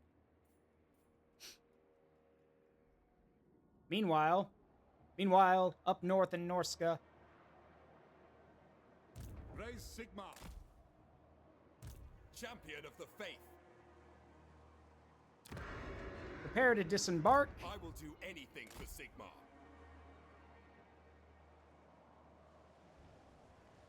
To the provinces. Sigmarite Archlector. Yeah, prepare to disembark. All right, so that handles everything over there. The Bretonnians are basically surrounded over here, and I'll be dealing with them shortly. There is power within prayer.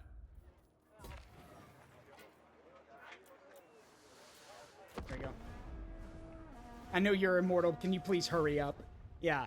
I was hoping Malekith would just deal with the problem, but of course he didn't because I'm expecting too much, I guess. So, yeah, we'll have to chase them down and wipe them out. That's the thing I hate the most, is that the AI just runs for it, even though they're literally suffering from attrition, and, you know, they basically run for whatever the weakest settlement nearby is for them to try to take it. And if they can't take it, they just suicide themselves on the walls. But otherwise, they take it. They're there for like, Fellow heirs of hey, Sigmar. Volkmar, what's up? Yes. Volkmar the Grim. Yep, called it. And wait, what? Why the? Wait, oh, why the? What? Why the? Oh, of course, they used the underway trick.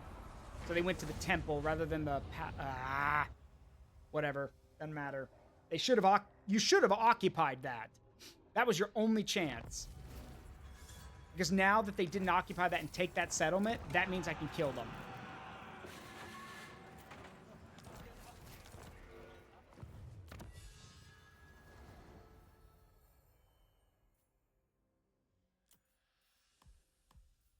All right. Well, they had their fun and they had their chance. They should have actually done something while they had the opportunity, but you didn't. So I'm gonna come over there and kill you now.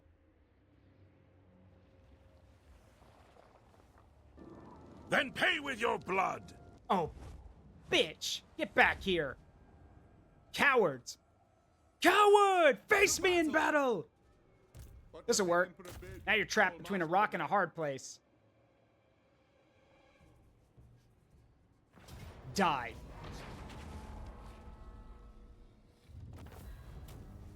Good. That still doesn't finish them off, though, because they still have these armies over here. I think one army now. Oh, they took it back. Good for you. Now I'm going to kill you. Again. There we go. Burn it. Okay, that should be it then. Unless they're making a run for it and try... Hi, Malekith. Let's see. That should be it. Unless they've got, like, one army left somewhere. Let me see. They probably have, like, one very weak army. Yep, thought so. They have one very weak army somewhere wandering around. Ugh, hate that. Well, the good news is it won't matter. They won't get far because they have no home province and they have no troops. So either a rogue army wipes them out or someone else does. Either way, I'm just waiting for the thing to pop up saying we won. So, with that being the case, there's something we need to do.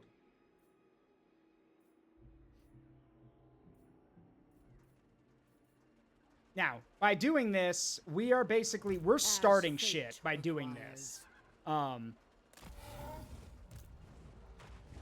Like, we are essentially starting shit if we do this. Like, we are starting the war here. However, Who called? you know what? Before I do anything, I think I'm gonna rub some salt in the wound. You are a threat to Ivris. In my father's name, you must Yeah, die. yeah. Shut up. Let's see. All right, so I cannot convince them not to join with, not to join with, I can't convince them to leave Bretonia out of this. So. Defensive alliance. Okay. Yeah, defensive alliance. Oh! Tyrion dropped it. Oh, nope, he's military allies with Bretonian. Nah. Whatever. All right. This basically well, hold on. I'm basically going to win this, and I'm not even going to get an achievement because I'm using a mod, so I don't really care. But this is basically going to be an ultimate victory for me. I've crushed, and I know someone's going to say, but you technically haven't won yet. I literally just need attrition to kick in. They have no settlements left, and they have no army. If anything, they're basically dead, and I've basically won. So, with that being the case, I think it's time that the peasants of Bretonia had their justice. So, the first Bretonian volunteer army, drafted from formed into its own imperial unit, is going to attack King Leon Leoncourt. If we can. It is time. Can we? Oh, he's blocked by this asshole. So, first things first. Wielder of the pale scythe.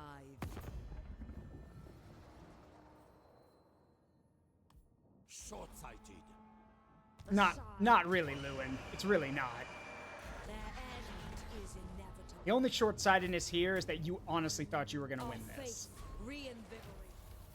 Now, the elves are going to be pissed, but that ain't going to stop what I've got planned. Now then. The first Bretonian army, volunteer army gets to test its mettle. Coward! Coward! And you call yourself a knight! You flee from your own people! Kill them! Good. We can win this one. Oh, it's even one of these? Oh, this is gonna be fun. This is gonna be great. It's a narrow pass battle. This is gonna be fun. Let's do it.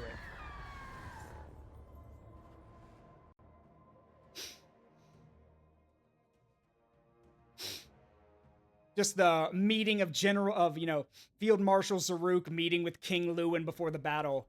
You might want to know something interesting, Your Majesty. These are your own people, by the way. These are Bretonnian volunteers who signed up to fight you.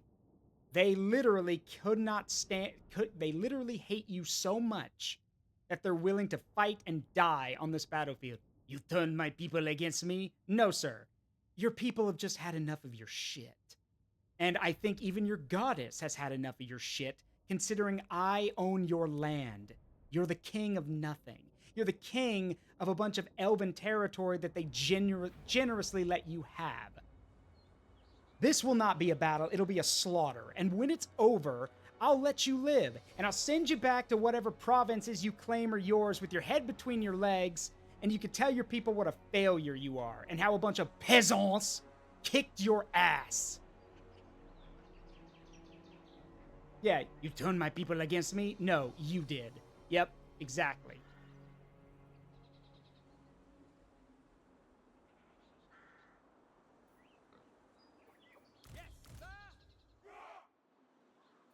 Range 300, yeah, we've got more than...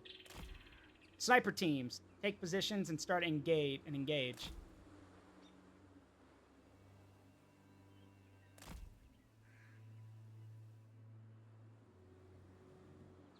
Put them up here. Yeah, that'll work. Set the machine guns up. Black powder blast!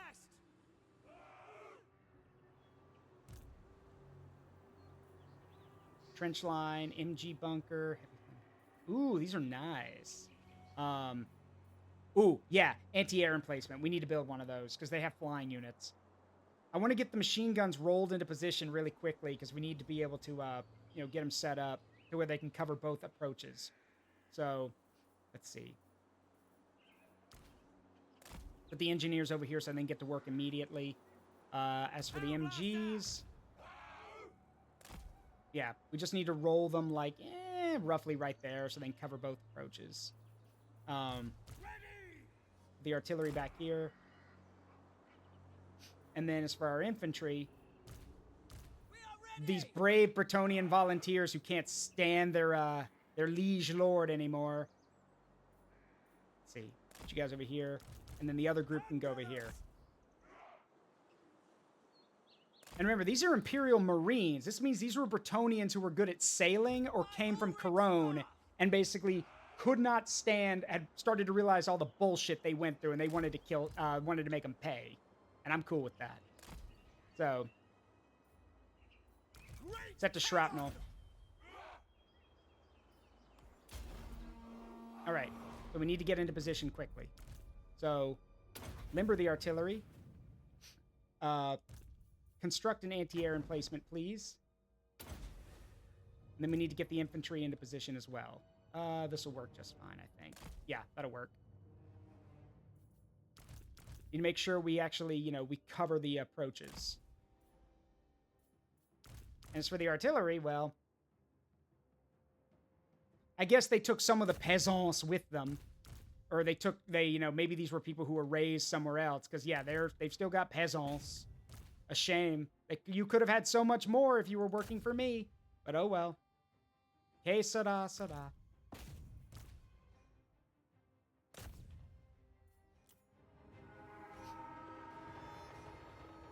Snipers are already at work. Get these things into position quickly.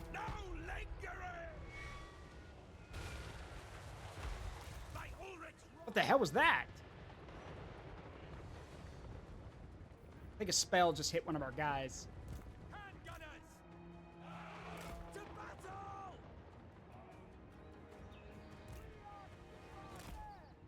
This works. Set up.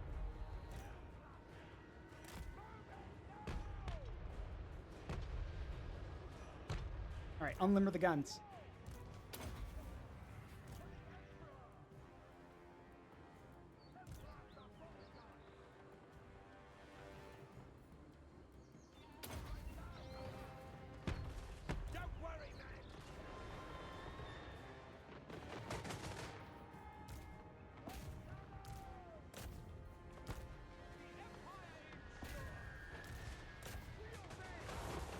Oh, yeah, they're casting magic. No wonder.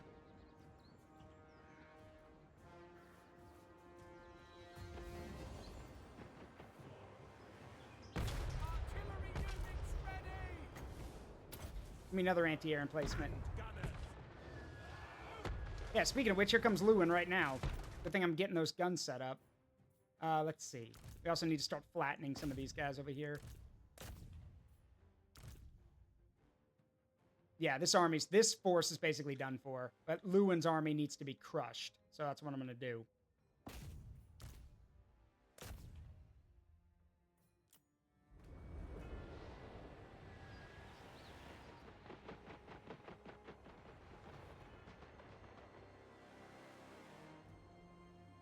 Ready to fire!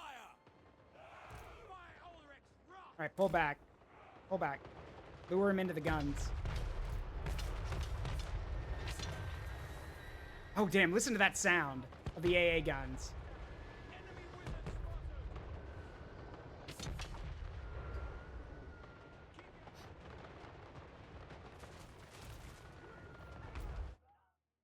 Let's see. Yep, and their forces are already starting to break from the shots.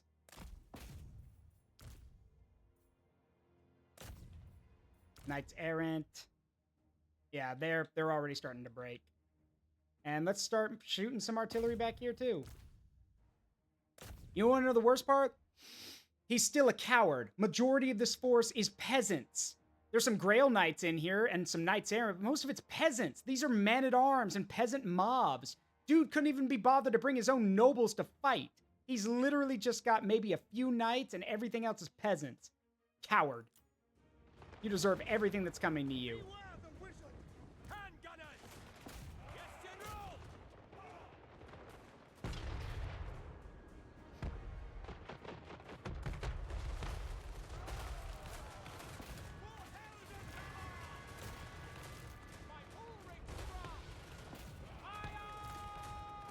Yep, here's all they got of their knights coming this way.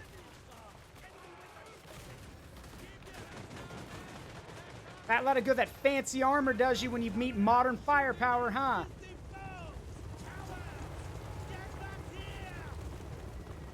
Wipe out the elites, and then let the peasants decide if they want to follow their king to the grave. Oh, their peasants are already running. They're already starting to break, see? That's the peasant force right there. They're already breaking. And I guess Lewin's trying to make a run for it. Coward. All right, keep firing. I hate doing this to the peasants, but keep firing. Just drop, keep firing. They've given me no choice. Just fire. Also want an artillery barrage dropped on them too.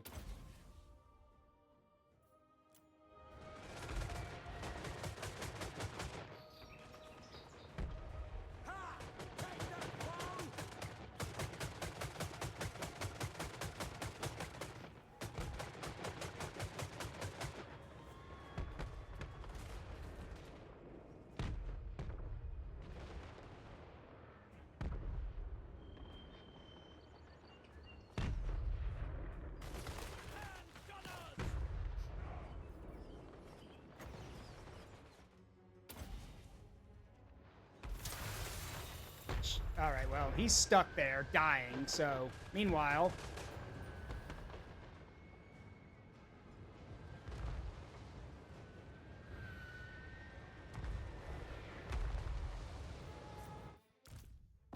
Yep, just keep firing at him. They've given me no choice. You asked for this, not me. Okay, actually, no, I asked for this, because it's only right that these Bretonnian volunteers get the chance to kick ass. And I can imagine that after a battle like this, they're going to be like, shit, no wonder they didn't want us to have guns in Bretonnia. We just kicked their asses.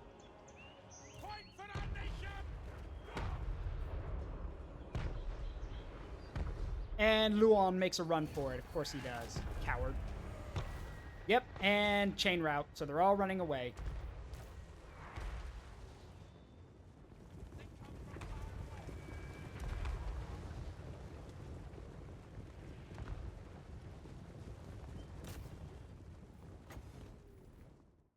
Yeah, a lot of them are going to get away. But that's all right.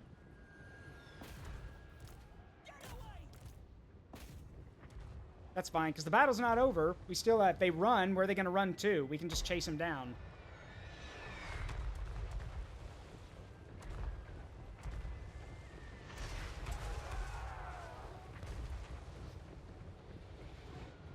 Well, so much for that.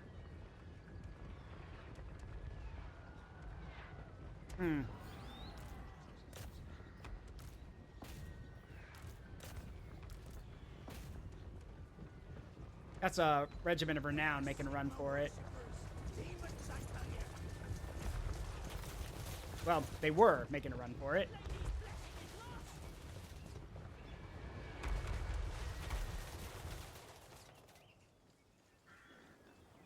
Fight, lads! It's the only way! Finish him off. Get away! Yep, there we go. There was nothing heroic about that. We slaughtered them. Yeah. Just about 1,700 men. We lost about 100, and they lost everything else. So that was 3 of their armies and 1 settlement garrison. Just got absolutely slaughtered. Hell, the damsel, that damsel of heavens who was casting lightning on us, did more than Lewin did. Like, none of the starting army did anything except for her, because her lightning bolts were damaging our guns. But yeah, that's it.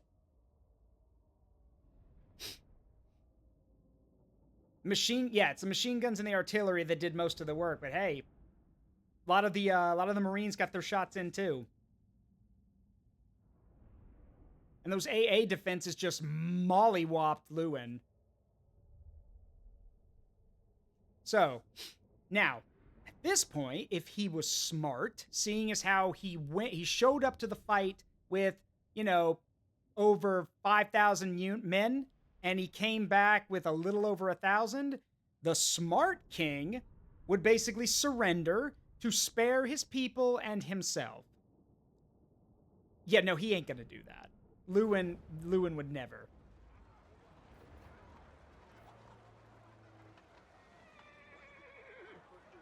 Game? There it is, yeah.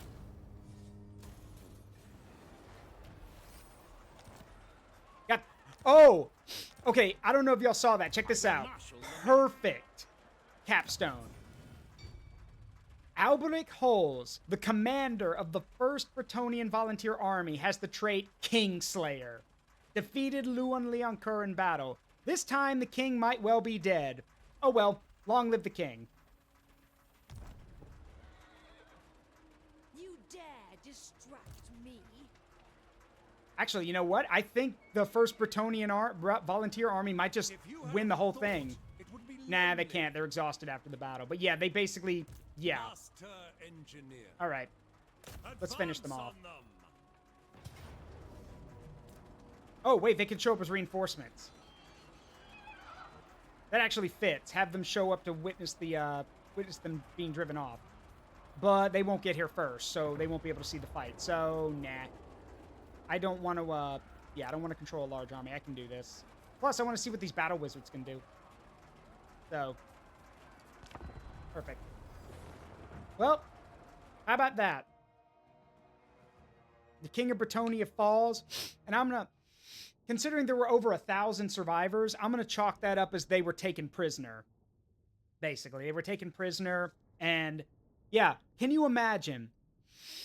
Can y'all even imagine?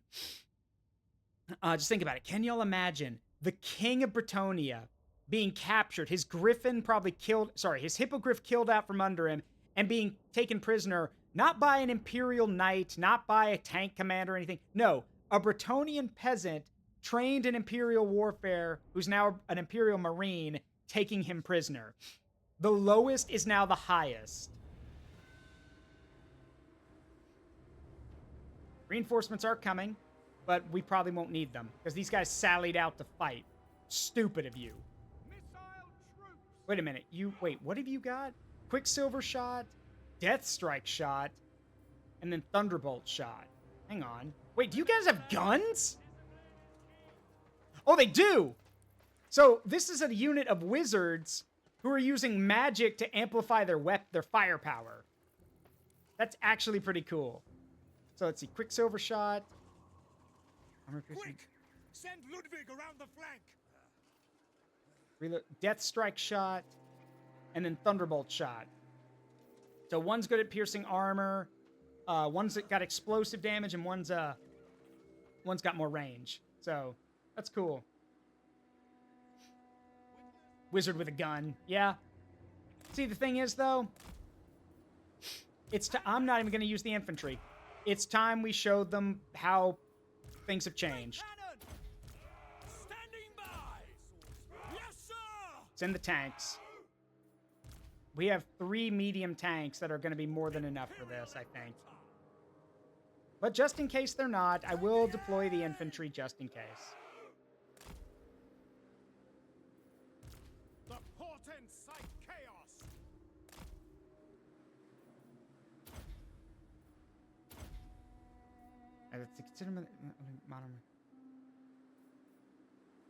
Yeah, let's go with that one.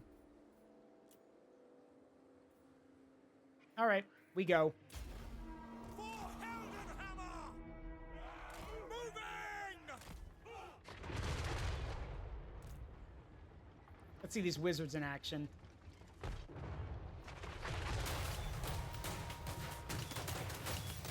God, those don't sound like normal guns.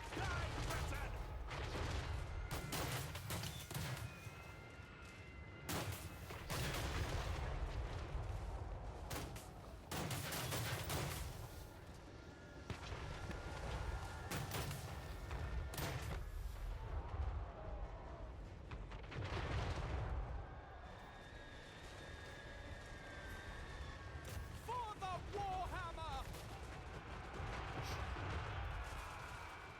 Shoot those guys. Take that, foe!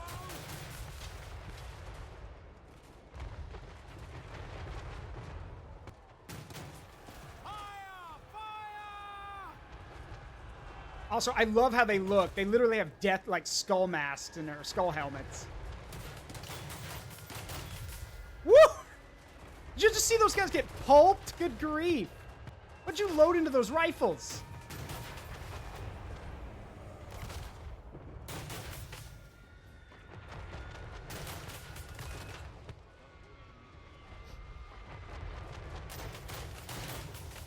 Woo!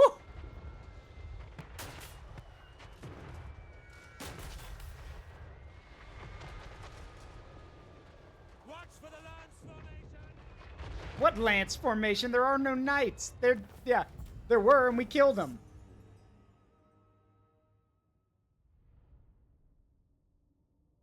Those are magic carbines. I wouldn't be surprised if they were, honestly. The sad thing is they only come in like groups of 15, which kind of makes sense because they use the magic to charge their weapons, so they have to be really well trained. But still, y'all saw them, like, one unit of those guys pulp those archers with a volley shot. So they're very specialized because, like, that first shot fires really quickly and does a lot of damage, and the other two are like anti-armor, and then like one's anti-armor and one has like probably an explosive effect.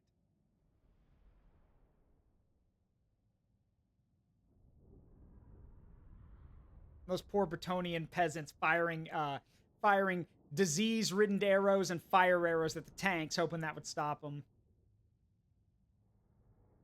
Well then. I think that is a good wake-up call for the Bretonnians. In fact, let's see if they want to surrender. They lost 4 armies and lost this piece of territory. So let's see if they want to surrender. I mean, or not surrender. Let's see if they want a peace treaty. Because I just wiped 4 of their armies. So any other faction would call for peace. So I shall begin modifications. To the provinces. The nation calls. So, let's see if they want peace now. My lady speaks unfavorably. They do not. Really? I just massacred your king and 3 of your best armies and you don't want peace? Brave. Brave, but foolish. Well, one more thing to do before we wrap up.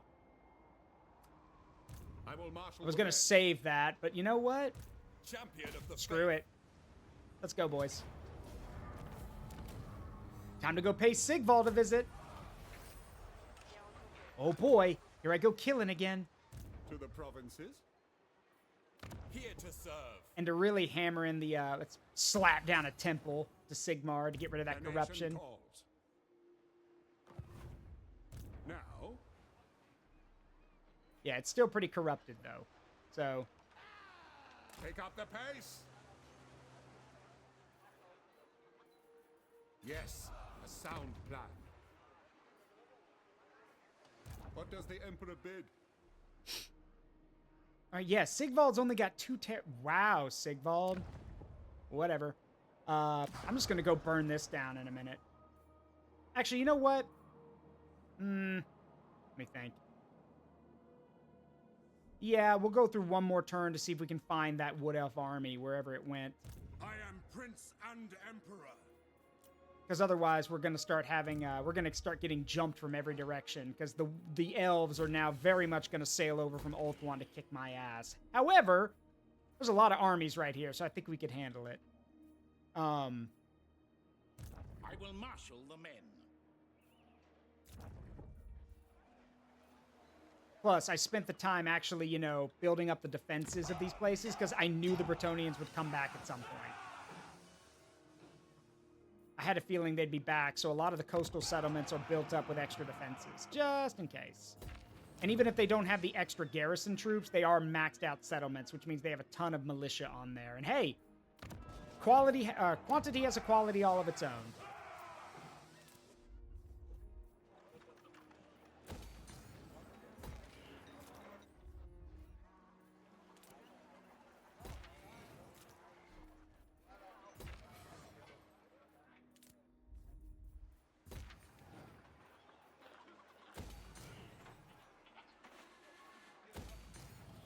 This down, build this up, build this up.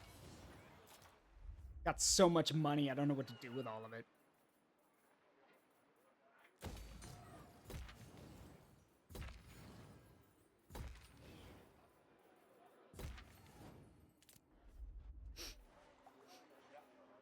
Yep.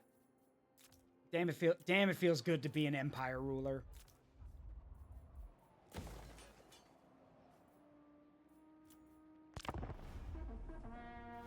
Not king of the world or anything, but I own the Empire, Bretonia, a good parts of the Badlands that I would give back to the dwarves, obviously. And I basically purified Norska to an extent. So, as far as I'm concerned, I'm probably the greatest advisor that Karl Franz has ever had. Because thanks to me and my efforts, you know, the Empire's united, its territory expanded, and yeah, I don't think there'll be any threats from anyone for a while. I mean, the fight with the Bretonnians is probably going to last a bit. Probably also have to be some statecraft to get the elves to back off. But hey, our beef is not with the elves. Our beef is with the high elves. Our beef is with the Bretonnians.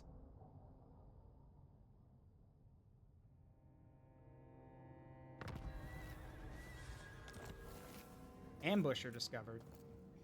There you are. You're the last one. Wait, what's going on? No, get rid of that, please.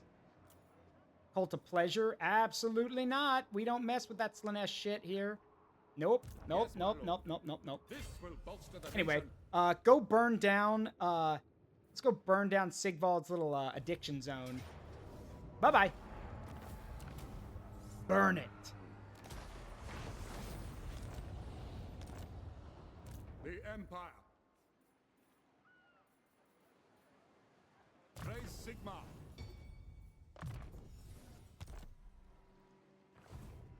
True servant of Sigma. I serve the Heldenhammer. Protector Yeah, and the of Slanesh corruption's already going down. Good. Alright. So. Oh, is that a, yeah, the Bretonnians are... Wait, oh! He's the guy who dipped. Yeah, the Bretonnians look like they're regrouping their forces on Albion before they come over here. Alright, fine by me. You won't You still won't succeed, no matter what you think.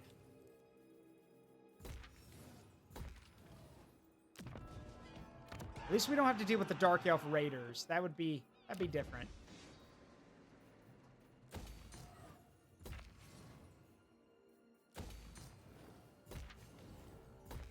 Slap all this stuff down. And congratulations to the 1st Bretonnian Volunteer Army, who absolutely kicked the dog water out of their former king. Medals for all. Medals, rewards, and more. Elspeth von Draken. This will bolster the nation. Moving off! Rider of the Dragon in Carmine. Who calls? Yeah, so that's done. So long as nobody asks any stupid questions. Like that, and then just to be sure, that. Okay. And now we head south. I basically want to just set things up to be perfect where they were. So now we... Ooh, interesting. Where are you going? So, with that, we are in a good position. A force is waiting what's the word? What's the word?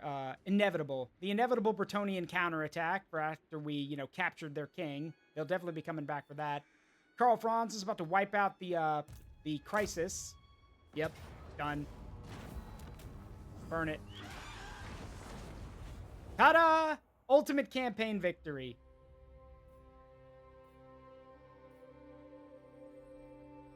All right, I want to see what we did at first. So, let's see.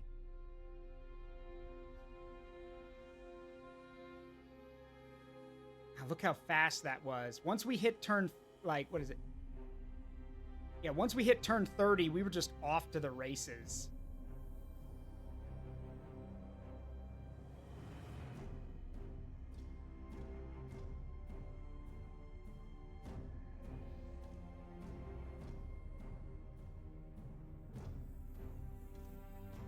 And there we go. All of the Empire united. All the Empire united. Much of Norska under our control. A ton of territory in the Badlands that we'll give to the dwarves, obviously, to redeem the alliance, or to maintain our alliance. And now, yeah, who knows what would happen next. But, yeah, and all of that in under 150 turns. We own 119 regions and 48 provinces. As for what would happen next, well, obviously, we would have to deal with the Bretonnians, of course. And we'd have to deal with the elves who are currently fighting us. After that, who knows? Where's that thing? It's supposed to be a thing that pops up when you win. Yeah, there it is.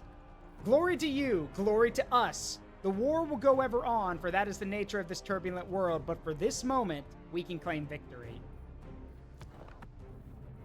And you get that cool-ass music. Nice. But that's going to be it for tonight, everyone. Thank you for sticking around to see the end of the campaign. Yeah, now granted, with this mod, it was a lot easier, but still, it was fun. And it showed that even with modern equipment, we were still getting our butts kicked from time to time. But with that, we are going to go raid someone, so stick around for a second so I can go find us someone to raid. Yeah, let's see. Who can we go say hi to?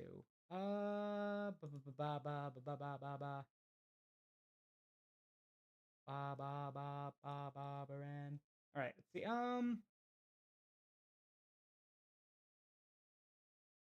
Oh, Gunsage is streaming. Let's go say hi to Gunsage. That'd be cool. All right, get this started. As always, well, while I'm setting this up, here we go. There we go.